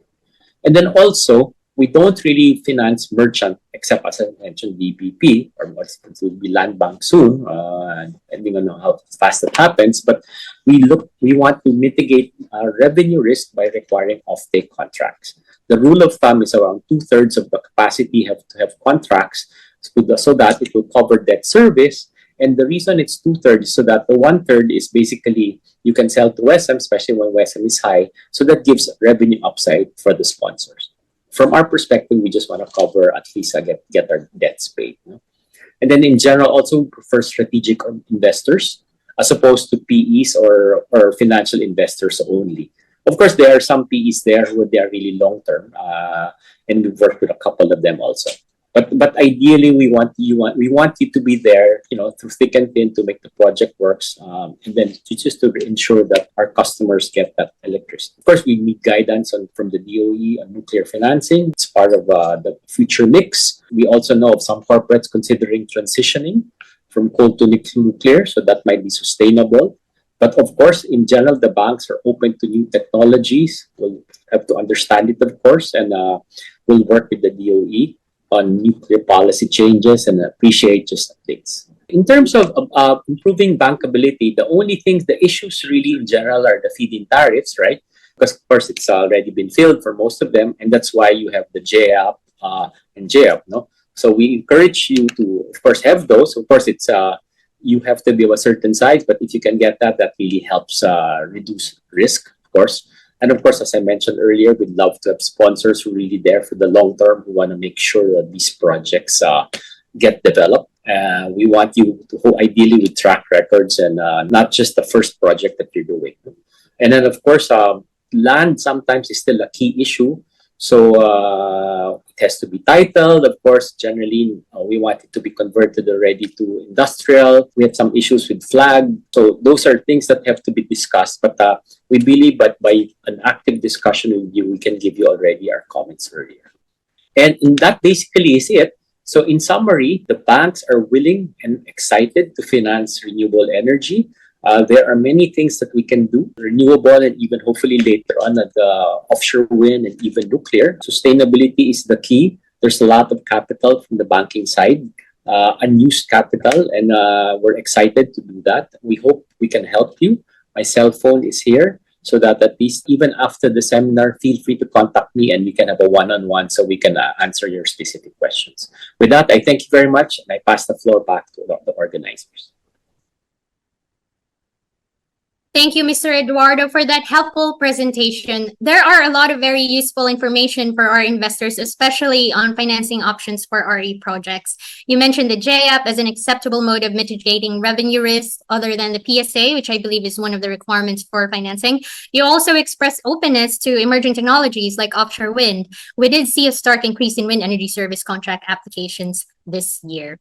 We appreciate the simple yet effective rule of thumb and notes on improving bankability of RE projects, noting on the issues on land rights and nuclear financing. If you want copies of the presentation, again, the evaluation form is available at the main hall. Please accomplish them, and then the presentation materials will be available after the event. All right, down to our last speaker. Our last speaker is the head of project development for local geothermal from the Energy Development Corporation since 2014. He was the growth director for global operations for General Electric USA from 2011 to 2013. He worked with other companies such as Nestle, Target, and Manila North Tollways Corporation, or NLEX. Please welcome our last speaker, Mr. Francisco Carlos Santos from the Energy Development Corporation, to present the Energy Investor Experience. Thank you, Ms. Grace. Good morning, everyone. My name is Carlos Santos. I'm the project head for EDC, for Local Geothermal, and it's my pleasure today to be part of the Virtual Energy Investment Forum. As mentioned, I belong to Energy Development Corporation, company, part of the Lopez Group of companies. We are in charge of 1,480 megawatts, and we take pride for being the largest pure-play clean energy company in the country. We generate from close to 1,500 megawatts of assets, 1,181 come from geothermal, which is base load. We supply about 10% of the country's total power demand, and we generate almost 42% of the country's total power generation from RE sources. EDC is the largest vertically integrated geothermal company globally, based on information gathered by the company. The company is well diverse within the different geographies of the Philippines. We are present in Luzon, Visayas, and Mindanao. Majority of our operations are in the Visayas region, and we are slowly growing our operations in Mindanao with 2 greenfield projects, which we hope to be able to develop in the near future. Before we proceed, I think let's stop and provide the audience what geothermal power development is. I have a short video that takes us through the basic process of geothermal power development energy. EDC drills deep down into geothermal reservoirs, essentially pockets of water under very high pressure and heat. To access this, we put in pipes where the water can run through under its own pressure. As the water flows upwards, the decreasing pressure causes some of the water to boil and turn into steam. This steam is channeled into a separator where the steam is split from the water, leaving us with pure steam that's then piped into a turbine. This turbine works like a jet engine. The steam pushes a series of fins that turn a shaft connected to a generator. This generator creates electricity that is then transferred through a grid, transmitted to electric cooperatives, and into your home. To make this cycle renewable, the used steam and water brine is re-injected back into the earth to replenish the resource. Simple, but quite ingenious. Thank you. That was the simple version. And this next slide takes into consideration the entirety from start to finish of what geothermal development is. As the headline says, it's a complex and ambitious endeavor that both challenges and inspires us in equal measure.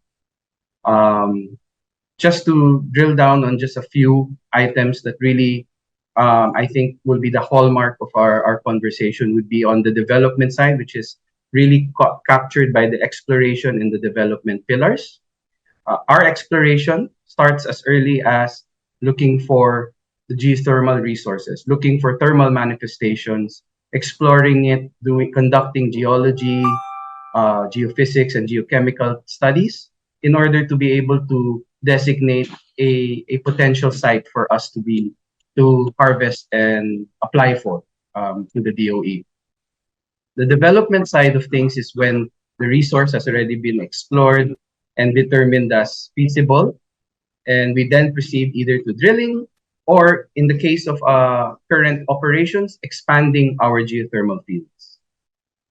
And this is where we feel In the last 3 years, we have been successful in partnerships with the DOE in creating additionality to our existing base of operations.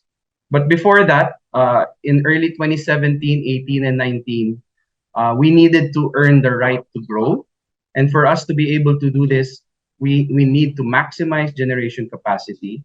We need to enhance and resource management techniques, and we need to optimize cost structure. In other words, for us to be able to grow, we needed to tighten our belts and be as lean as possible for us to be able to unlock the additional 88 megawatts capacity. And I'm happy to say that around 2019, we were able to achieve our transformation program, which allowed for us to open the door for future growth.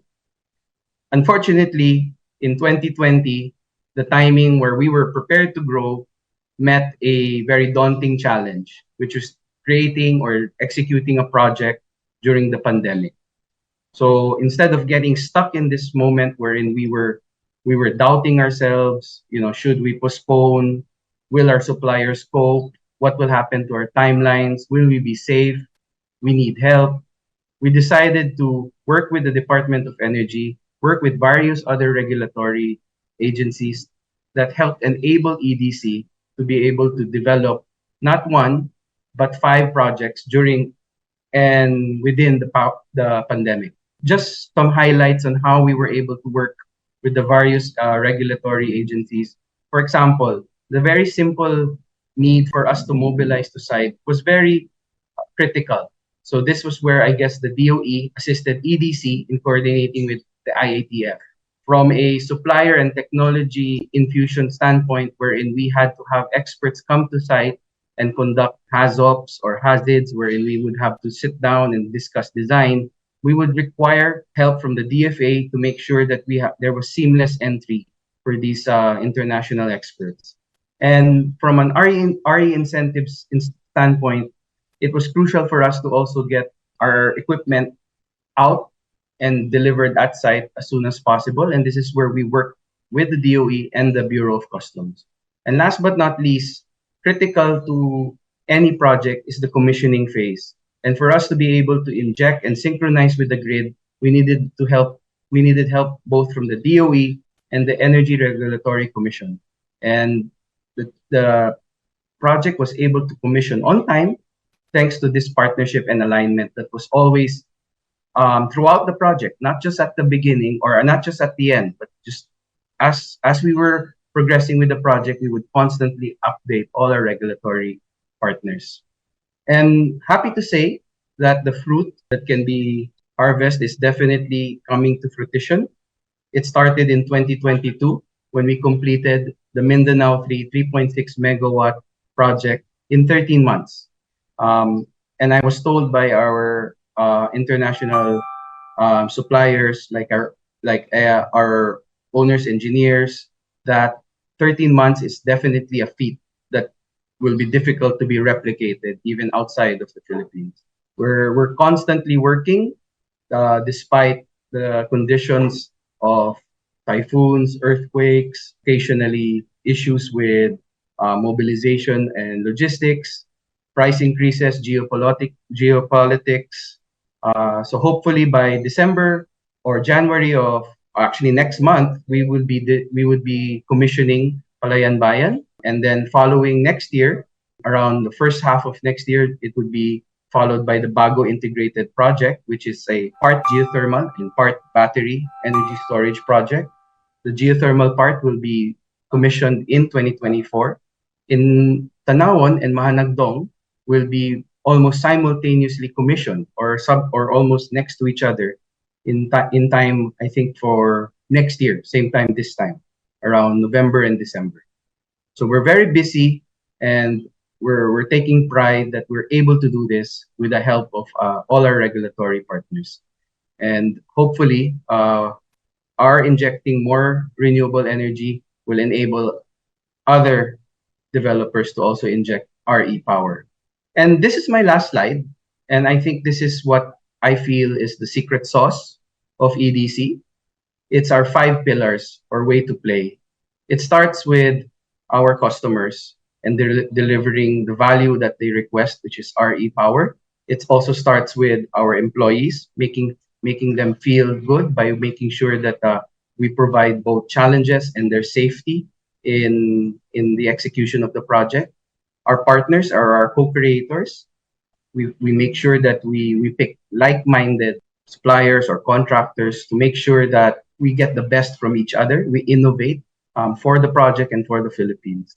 And then without also our communities, we would not be where we are today. We make sure that we provide them jobs, we provide them livelihood, and we support them during their time of need.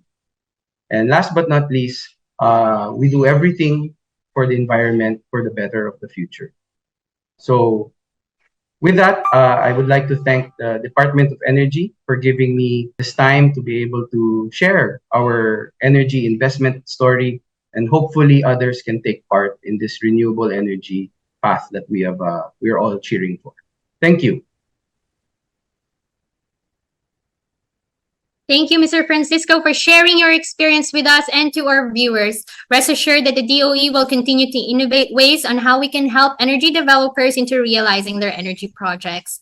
We hope to inspire our participating energy developers as well, and someday in one of our fora may be able to share their experiences too. All right, so that ends the roster of presentations today. I hope our viewers have learned a lot about the energy sector here in the Philippines. Before we start, I'd like to welcome ASIC Mylene Kapungkol joining us today in the open forum on behalf of the DOE to share the good news, which was also shared by Yusik Sharon earlier this morning. The Philippines ranked top 4 in the most attractive emerging markets for investments in the power sector, according to Bloomberg. More on this will be shared by ASIC Mylene. Mylene. Hello, good morning everyone, and thank you for your participation in today's investment forum, Energy Investment Forum 2023. And thank you to all our speakers and guests also for participating. Thank you, ASIC Mylene. All right, moving on, let's open the floor for the open forum. We have a first question for ASIC Mai. So the question is, if capacity additions in Zamboanga and Caraga are highly encouraged, could we expect some kind of quota in the next round of the JAP or the Green Energy Auction Program for these specific regions? Both are very challenging areas for development, so we would need some clarity on the route to market.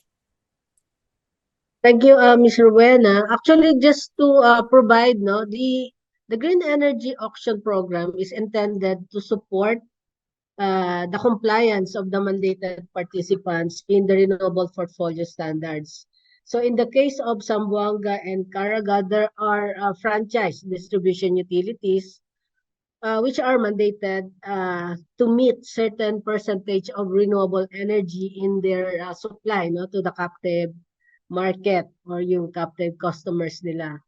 So that compliance will be determined and usually the Green Energy Auction Program is designed to provide the needed capacity and the compliance. So I guess there are other ways also, like having embedded generation in their facility, in their area, and then of course the Green Energy Auction facility, the winning bidders, if there are power projects near or within the area where Caraga and Zamboanga. So the intention of the DOE is always to provide the necessary support and ensure that there is supply for our customers, both contestable and captive. Thank you. Thank you, ASIC Mylene, for clarifying that out. Our next question is for Mr. Ed Francisco from BDO. We are worried about the bankability of wind and solar projects, which route to market is a utility PPA. Could you share more on your view on this? Tenor needed, bankability, Filipino off-takers, form and amount of required collaterals. Thank you. No, sorry. The question is bankability on what? Kasi, bankability okay. of wind and solar projects. No, but solar and wind are very bankable. Except the micro, from at least from the private sector, we just want PPA contract. Diba? We don't do merchant. So as long as there you have it to the DU or you win a GF, then that's okay. It's very bankable. In fact, the banks now are hungry to look for more projects. I hope that answers it. Thank you, Mr. Ed. We have a question for Director Sharon from ERC. Do we have price regulation on novelty and emerging technologies? Actually, we have existing price regulations that we can use even for novelty and emerging technologies. Remember when solar and all these emerging technologies like wind and biomass under the RE Act were first developed in the country, we did the feed-in tariff, and now it's the green energy auction program under the gear price. So we can actually use existing pricing methodologies to develop emerging technologies. And if there's a need to develop a new one, then we will. Thank you. Thank you, Director Sharon. Another question for ASEC Mylene. With the increasing contribution of VRE, variable renewable energy power plants, and the government plans of further increasing their contribution in a generation mix, there is a need for fast-acting ancillary plants like hydro and pump hydro power plants. The present contracted ancillary service procurement regimen has not attracted investors on said fast-acting ancillary plants, even on large battery energy storage systems. I think this will be addressed by the establishment of a competitive ancillary service market. The question is, what is the timeline? Okay, thank you, Ms. Rowena. Actually, there are several options in which the variable renewable energy entry or integrating into the power supply of the grid can be addressed. No, first, of course, the forthcoming ancillary or reserve market, which I guess is the targeted within December. Now, I think we have our colleagues here from the National Grid Corporation of the Philippines also is one of the participants. But based on the latest information I have, it's targeted within December.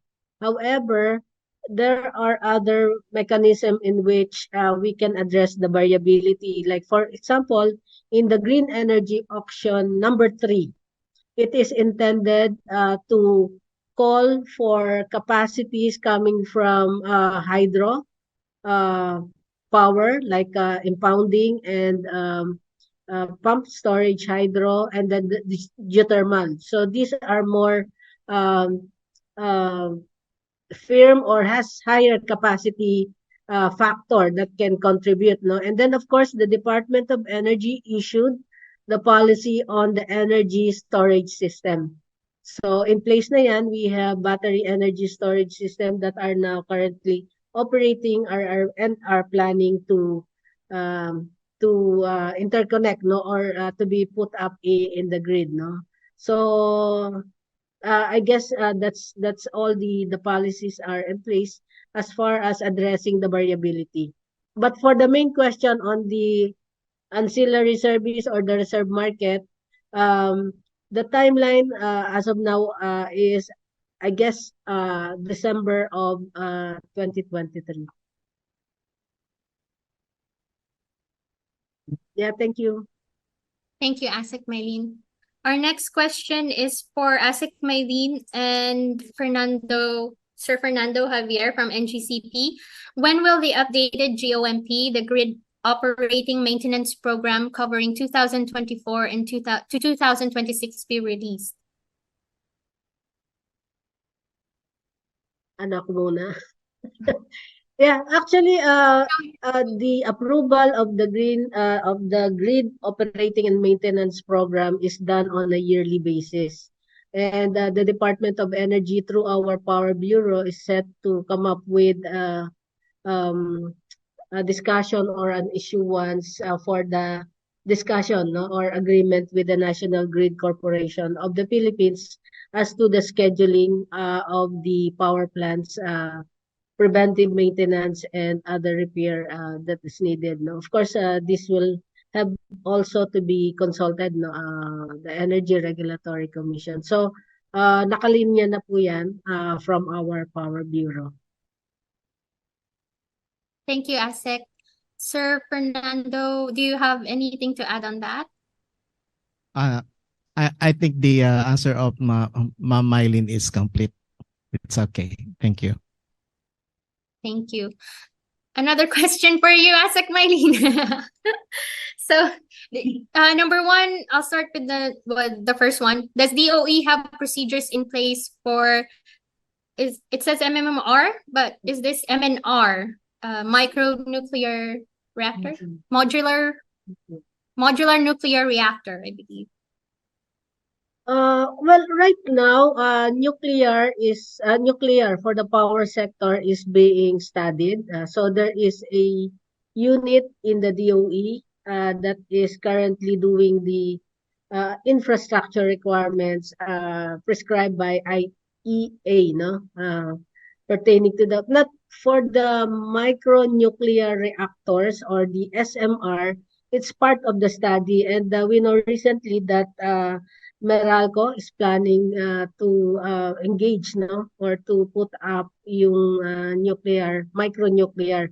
But these things are still in the inception stage, no, or study, and a detailed study, and whether it will, as to when it can be integrated in the power system, will have to pass through several requirements, no, meaning it's the completion of the 19 infrastructure requirement plus syempre yung law natin on the nuclear. Thank you. Thank you, ASEC. Yes, ASEC. So, referring to the feasibility study, ASEC, will it be open for all? Well, usually Meralco is a regulated entity. So if it enters into a power supply agreement with any power generator, including this nuclear, it will pass through, as far as the rate is concerned, to the Energy Regulatory Commission. Now, for the regulator on the nuclear, right now, yung regulator natin for the nuclear is not yet in place, no, but there is a pending bill, no, at the lower house to address and establish the regulatory agency for nuclear projects in the country. Thank you. Thank you, ASEC. The second question is, what support is available from the DOE for power generation maintenance centers? What support is available from DOE for power generation maintenance centers? What do you mean by maintenance center? Usually, whenever a power generation facility undergo preventive maintenance, first we look into whether it's part of the DOE approved GOMP. Na ibig sabihin, naka-schedule yon, and it readies, not to ensure that the grid will have enough supply of power. So for the maintenance center, I'm not sure what is meant, no, by the question, but usually we approve, no, whether or not the plant, no, is okay for preventive maintenance. Basta subject siya doon sa green energy sa grid operating and maintenance program. Thank you. Thank you, ASEC. The third question is, do power plant projects like RE and renewable energy and modular nuclear reactors in BARM require permission from the central government? Yeah, thank you. Right now, we are still in discussion with the BARM, no, with MENRE, regarding the energy, the transition from DOE regulation or policy making to the BARM entity. So right now, it's still not yet fully in place. So for any projects in BARM, located in BARM, will have to still comply with the DOE central or with the DOE policies. But later on, uh, with the coordination and with the transfer of functions, then it will now be solely with the BARM. Thank you, Asik So, Maylene.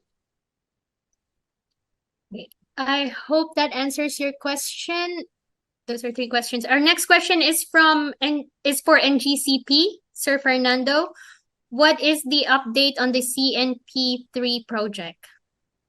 Miss Grace, may we allow to have this answered by our head Visayas System Planning, Sir Kelby Losses, please. Thank you. Yes, thank you. Thank you, Sir Polly and Ma'am Grace. For the update on the Cebu Negros Panay to 30 kV backbone stage 3, we are still having some issues, especially regarding the TRO or the temporary restraining order from the Supreme Court regarding the TIEZA case or expropriation case. So right now, our target is still early next year or 2024, provided that the TRO will be lifted soon or until this year, until the end of this year. So we are still trying to complete the project, but unfortunately, there's a TRO from the Supreme Court, so we can continue until the TRO is lifted. Thank you. Thank you, Mr. Michael, for answering that question. Our next question is again for Asik Maylene. The question is, do we have guidelines and policies on hydrogen gas as energy vector for power applications? yeah, just like nuclear, yung hydrogen is being studied, and in fact, we will be coming out with a circular on the um, role of hydrogen in the energy sector, not only in the power, but in the whole energy sector, transportation, also power and other usage of the hydrogen. So, pakiantabayanan na lang po ang our Energy Utilization Management Bureau, headed by Director Patrick Aquino, will be doing the public consultation on hydrogen policy and guidelines. Thank you. Thank you, Asik Maylene. So all advisories regarding public consultation will be posted on the DOE website. So please check in from time to time for details on the public consultation. So we have a question regarding LGU and DU permits. Will it be included in EBOS? I heard in Asian Energy Forum that it is a work progress, but when is the target implementation? On behalf of the IPO, let me answer that. So we already have 4 LGUs in the EBOS system. The Laguna Bay, the Burgos, Ilocos Norte, Cagayan de Oro, and Iloilo City. So for those 4 LGUs, it's already available in the EBOS system. So you may apply for business permit, building permits, and other permits associated in establishing your project as far as LGU permits is concerned. We have our next question.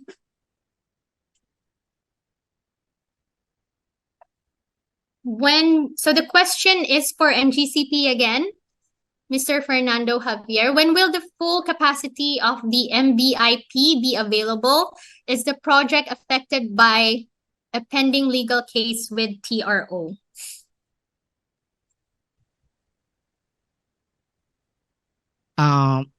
It is not affected by the TRO because the path of the Mindanao Visayas Interconnection is not passing through and not affected by that project. What I mean is that there is a one segment in Cebu Island that is remaining to be completed in order for the NGCP to allow the 450 megawatt capacity, maximum capacity initially. That's my answer, Miss Grace. Thank you. Thank you, Mr. Fernando. Our next question is for ASECMI. What policies do we have on floating wind and floating solars? Of course, the Department of Energy welcomes renewable energy development, particularly those that are emerging. There are challenges in the development, and the Department of Energy, together with our partners like sila Director Sharon here from the Energy Regulatory Commission, Chair Mona, Demalanta, NGCP, and the rest of the government agencies are working closely together because we have a target of attaining uh, such capacity to meet the 35% RE share in the power generation mix. So lahat po ay wini-welcome natin, and we're trying to address the development challenges that are facing these RE developers. In terms of compensation, we're happy that the Energy Regulatory Commission is supportive on how we will be able to properly encourage the development of this emerging renewable energy technology, particularly yung floating solar or solar in water, kasi parang not all naman in water are floating. So may mga technologies na naka-fix siya, and then offshore wind is really a huge challenge for us, but there are great potentials to achieve our low carbon scenario or yung clean energy scenario natin. Right now, we have around 82 service contract of more than 60 gigawatt. So, ang demand natin is nasa less than 20 gigawatt lang. So, there's huge potential. And various officials of the Department of Energy are supporting yung chain or yung development requirements of this offshore wind, like yung supports and harbors. We have the transmission line requirements, and then yung mga permits and processing, identifying which are which are no-go and go zones. So maraming support po tayo ngayon in terms of these emerging technologies. That's why dun sa recent BNEF report, we rank fourth, because nakita nung ating international banking and community na talagang the Philippines is moving towards yung green and clean energy scenario for the Philippines. Thank you. Miss Grace, if I may interject. Yes, Sir Fernando. You may. Regarding the question on if is the TRO affects the is the TRO will affect the operation of MBI at the full capacity operation of MBIP. I would like to make a correction that though that segment Magdugo Cebu is actually not part of the Mindanao Visayas Interconnection Project, but that is a that is a very much needed transmission line in order for the MBIP to be operated in full capacity of 450 megawatts. So that's what I would like to correct my former answer regarding that question. Thank you. Thank you, Sir Fernando. Moving on to our next question for ASEC Maylene and Director Sharon from ERC. Regarding the economic viability of pump storage hydro, the power delivery service charge and the cost of pumping requirements have negative impacts to the economic viability of these plants. How will DOE and ERC address these concerns in the short term? The recently approved OATS rules change seems not yet implemented at the network. Let me call on Director Sharon for this question to answer first. Thank you. I agree that if we do not include in the pricing the cost of pumping requirements and the power delivery service charge, then definitely it will have a negative impact on the viability, on the economic viability of pump storage hydro. However, it should be noted that when we do our pricing methodology, we take into account all attendant cost of producing that power. And as to the pump storage hydro technology, this is already included in the circular of the DOE under the energy storage system. So, and currently we are doing the regulatory framework for the ESS, which already includes pump storage hydro, and it will cover the pricing methodology. So thank you for the comment, and we'll take that into account in developing the pricing methodology for this technology. Thank you, Director Sharon. Asik Mylene, do you have anything to add on that? I think Director Sharon has mentioned already all the needed answers to the question. And just to add, in support of the pump storage hydro, impounding hydro and geothermal, this will be part of the green energy auction number 3, specifically for this technology, as it will ease the requirement for ancillary services, considering these are high capacity factor power plants. Thank you. Thank you, Asik Mylene and Director Sharon. The next question is for Mr. Dennis Panga of BOI. The question is, what will be the incentives for power project development utilizing other alternative energy resources mentioned in the PEP, the Philippine Energy Plan, under clean energy scenario, like hydrogen, ammonia, and nuclear, whether pioneer or non-pioneer? For the alternative energy sources, the incentives will be coming from the CREATE Act. While for example, the hydrogen, it is referring to renewable energy, then the incentives can come from the Renewable Energy Act. For the others, emerging sectors, it could be under the CREATE Act. Thank you, Sir Dennis. The next question is for Asik Mylene. What is the current foreign ownership restriction for hydroelectric power plants?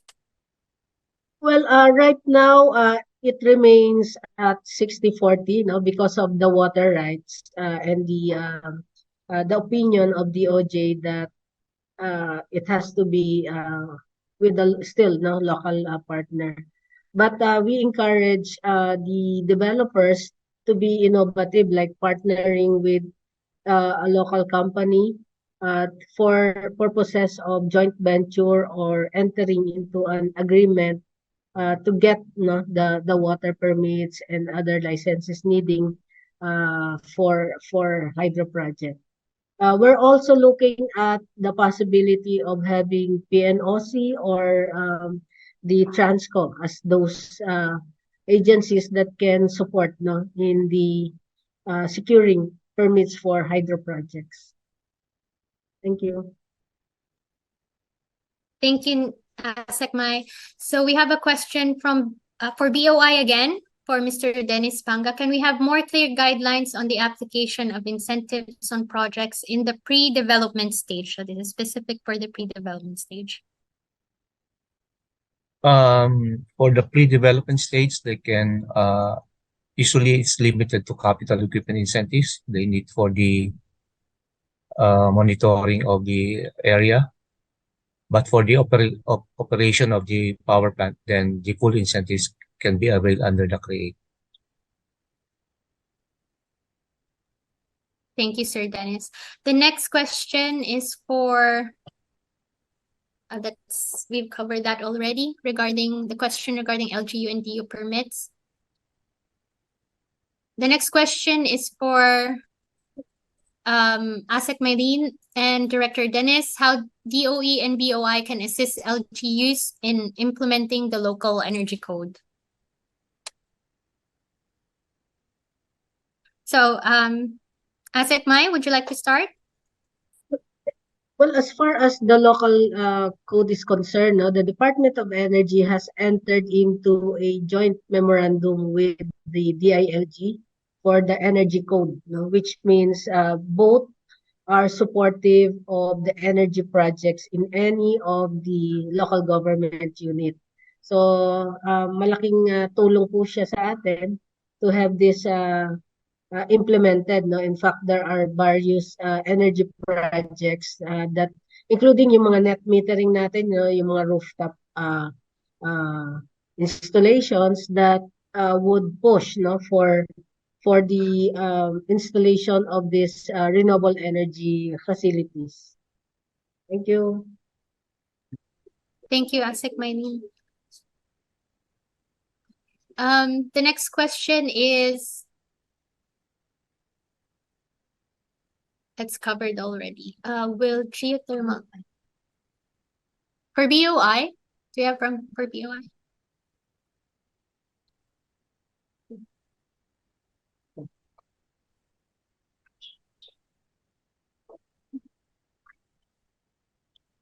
For BOI, sorry, can a RE developer avail of both incentives under the RE law and create law at the same time? Now, the applicant will have to select the applicable incentives framework that he will avail of, either the RE or the create law. Thank you, Sir Dennis. The next question is for Asset Mylene. Will geothermal be part of the green energy auction program? Yes, no. In fact, under the green energy auction number 3, geothermal capacity will be part of those technologies that will be included. So kasama siya sa green energy auction program. Thank you, Asset Mylene.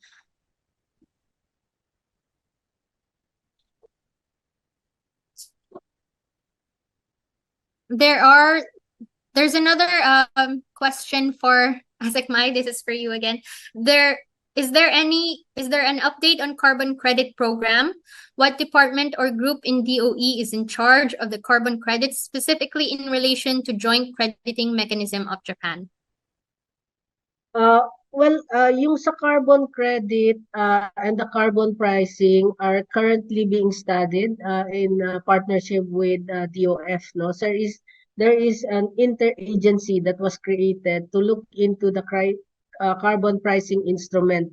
Now, for the carbon credit, right now we are still looking into how it goes with the renewable energy certificate. No, so may study kami regarding yung when do we apply the carbon credit with that of the renewable energy certificate. So ongoing review tayo and study on how we will be able to develop the policy or clarity between the carbon credit and the carbon market with that of the renewable energy certificates under the renewable portfolio standards.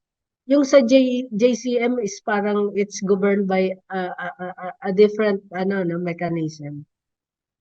So part yan, we will study that. Thank you. Thank you, Asek Mylene. The next question is for Sir Fernando Javier. When is the Cebu-Bohol interconnection specifically expected to be operational to help alleviate congestion in the Leyte-Bohol interconnection, which causes high WESM prices for consumers in Bohol? Thank you for that question, Ms. Grace. Sir Kel Bailosis will answer it. Thank you. Thank you, Sir Polly. For the Cebu-Bohol interconnection, the target is still next year, 2024. Right now, we have completed the laying of the submarine cable, and we are working towards completion of the substation and the transmission lines. So the target is by next year, 2024. Thank you. Thank you, Sir Michael. The next question is for ERC Director Sharon. Is there a target date for ERC's approval of the REC, Renewable Energy Certificate price cap, since this is required for the commercial operations of the renewable energy market, given that 2020 was the first renewable portfolio standards compliance year? Yes, we will be posting the our proposed price cap within the week, and it will be subjected to public consultation within this year. Thank you. Thank you, Director Sharon. Do you have any more questions? I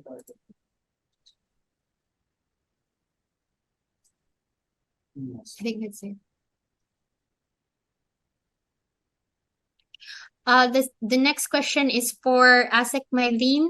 What are the sanctions in the Green Energy Auction Program for the plant that do not operate in their scheduled year of operation? Yeah, thank you. If the situation which affected the non-delivery was deemed determined to be under force majeure, then there is a provision of what we call performance ban. So meron siyang penalty for every day of delays in the delivery of its committed capacity. So may mga penalty clause tayo under the terms of reference for a particular green energy auction round. Thank you, ASEC Mylene. The next question is for ERC again, Director Sharon, following up on the previous question on the renewable energy certificate. The question is there a target date for ERC's approval of the RE certificate price cap, since this is required for the commercial operations of the RE? Oh, this was already asked. This was already answered. Okay, so that's it. I believe that's our last question. Thank you so much. Thank you to all those who participated in the open forum. To our resource speakers, thank you so much. And to send us off with the closing remarks, everyone, please welcome Yusek Gev. On behalf of the Department of Energy, I would like to thank all our participants for being with us today. It was an informative forum for everyone and fitting as the DOE celebrates National Energy Consciousness Month and our 51st anniversary this year. As presented by Undersecretary Fuentebella, I would like to reiterate that the department has established various investments and policy mechanisms in support of our medium and long-term targets towards a clean and self-reliant energy future. An attractive set of fiscal and non-fiscal incentives are in place, and new energy investments are geared towards renewable energy projects, electric vehicles, and other emerging and innovative technologies, among others. We also push for the timely development of transmission network and grid updates fit for the integration of upcoming power generation plants, as it is vital to the attainment of our objectives. In support to capacity addition from renewable energy sources to achieve 50% renewable energy share in the generation mix by 2040, the DOE is also developing the Smart and Green Grid Plan, which will form part of the Transmission Development Plan and the Philippine Energy Plan. So in closing, I wish to thank our partner agencies, the Energy Regulatory Commission, the Board of Investments, the National Grid Corporation of the Philippines, BDO Capital and Investments Corporation, and Energy Development Corporation for their support and for sharing their expertise and knowledge in today's forum. This activity marks the last in a series of our Virtual Energy Investment Forum for 2023. I hope to work with all of you again in 2024. Thank you, and may we all sustain positive energy throughout the day. Thank you, Yusek Deb, for wrapping up today's event. May I remind everyone that it is necessary for you to fill out the feedback form to acquire access to the presentation materials. You can find the feedback form at the main hall. Just click evaluation form.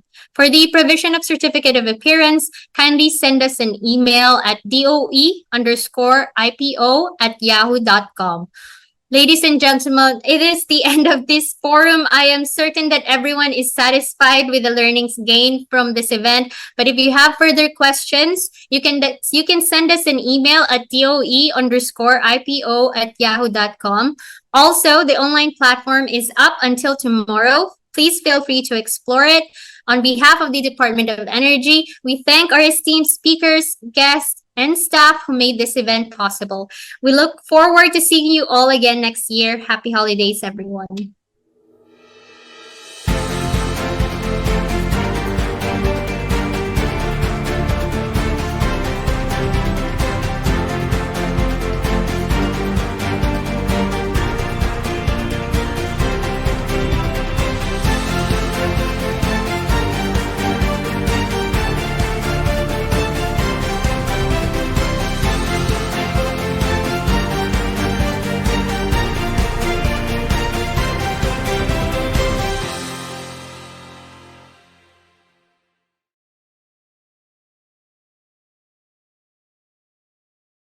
Ano ba ang renewable energy at bakit ito ang pinakamahusay na tugon sa kakulangan ng kuryente? Mula sa mga salitang renewable o nababago o napapalitan at energy o lakas, ang renewable energy o RE ay enerhiyang hindi nauubos dahil ito'y biyaya ng kalikasan. Inaprubahan ng Renewable Energy Act 9513 noong 2008 upang mapalaganap ang paggamit ng RE sa bansa. Nais din ang pamahalaan na maengganyo mga stakeholders tulad ng mga investors, LGUs at mga komunidad na makilahok at suportahan ang programa. Target ng Department of Energy na gawing RE ang kalahati ng kabuuang power generation mix ng bansa pagdating ng 2040. Mahalaga din na mabawasan ang carbon dioxide emission mula sa tradisyonal na kuryente gamit ang coal o fossil fuels. Ito kasi ang isa sa mga dahilan ng global warming o ang hindi pangkaraniwang pagtaas ng temperatura sa ating planeta at ang sanhi ng malalakas na bagyo o mahabang tag-init. Ngayong nakatakda na ang mga polisiya at estratehiya na nakapaloob sa NREP 2020 to 2040, handang-handa na tayo magpatuloy sa ating layunin na itaas sa 50% ang elektrifikasyon ng bansa galing sa renewable energy.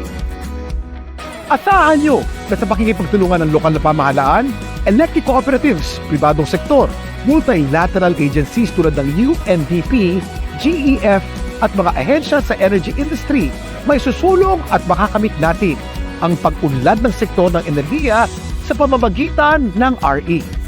Ito ang adhikain ng pamahalaan para sa ating mga kababayan. Ito rin ay isang advokasya ang malapit sa akin mula noon pa man. Dito tayo sa RE dahil ito'y matipid at maaasahan at ito ang pinakamabuting solusyon para mapigyan ng kuryente ang malalayong isla at kabundukan. Ano pang hinihintay nyo? Makisama, makireact. Tara, mag-RE na tayo.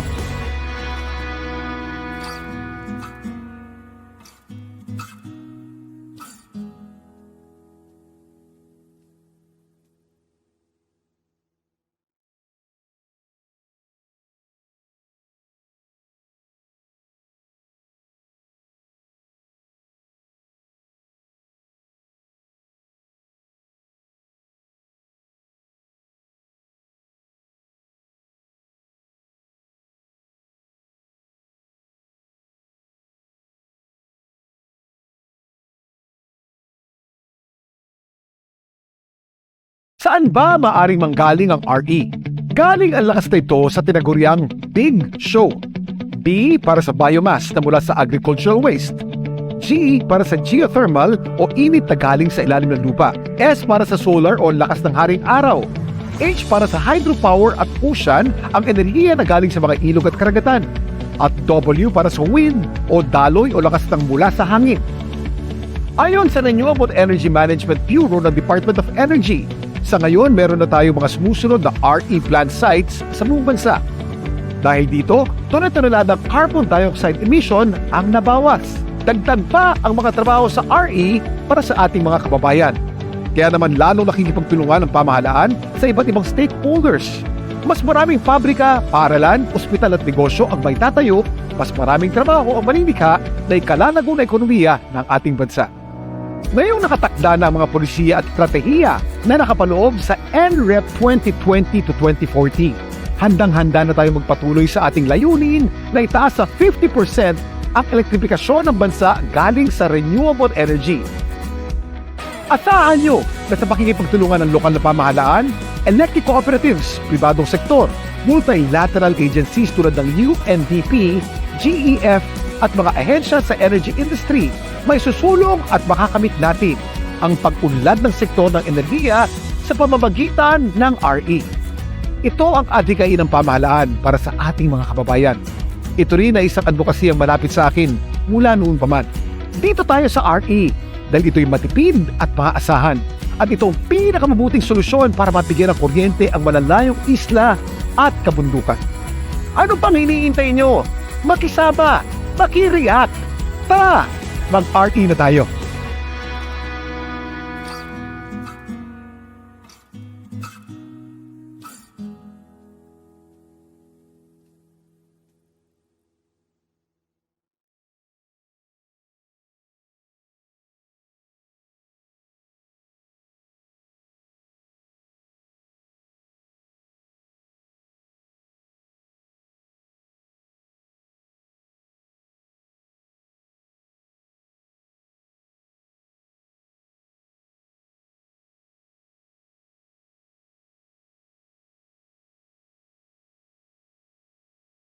Palaki na rin ang palaki ang suporta na natatanggap ng RE program. Mula 2010 hanggang sa kasalukuyan, may higit na 217 billion piso na ang pumapasok bilang investment para sa iba't ibang RE projects.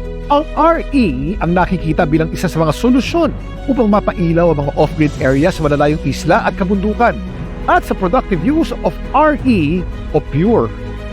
Ang DREAMS Project o Development for Renewable Energy Applications, Mainstreaming and Market Sustainability ay isa sa mga programang sinagawa ng Renewable Energy Management Bureau ng Department of Energy na nagsilbing modelo ng paggamit ng renewable energy. Sa pakikipagtulungan ng United Nations Development Program o UNDP at Global Environment Facility, GEF, ang DREAMS Project ay nakapagbibigay ng tulong teknikal sa DOE sa mga polisiya para sa mga investors. Nakapagpatayo ng mga dagdag na mga pasilidad sa tulong ng mga stakeholders. Ngayong nakatakda na ang mga polisiya at estratehiya na nakapaloob sa NREP 2020 to 2040, handang-handa na tayo magpatuloy sa ating layunin na itaas sa 50% ang elektrifikasyon ng bansa galing sa renewable energy. Asahan nyo na sa pakikipagtulungan ng lokal na pamahalaan, electric cooperatives, pribadong sektor, multilateral agencies tulad ng UNDP, GEF at mga ahensya sa energy industry, may susulong at makakamit natin ang pag-unlad ng sektor ng enerhiya sa pamamagitan ng RE. Ito ang adhikain ng pamahalaan para sa ating mga kababayan. Ito rin ay isang advokasya ang malapit sa akin mula noon pa man. Dito tayo sa RE dahil ito'y matipid at maaasahan at ito ang pinakamabuting solusyon para mapigyan ng kuryente ang malalayong isla at kabundukan. Ano pang hinihintay nyo? Makisama! Makireact! Tara! Mag-RE na tayo!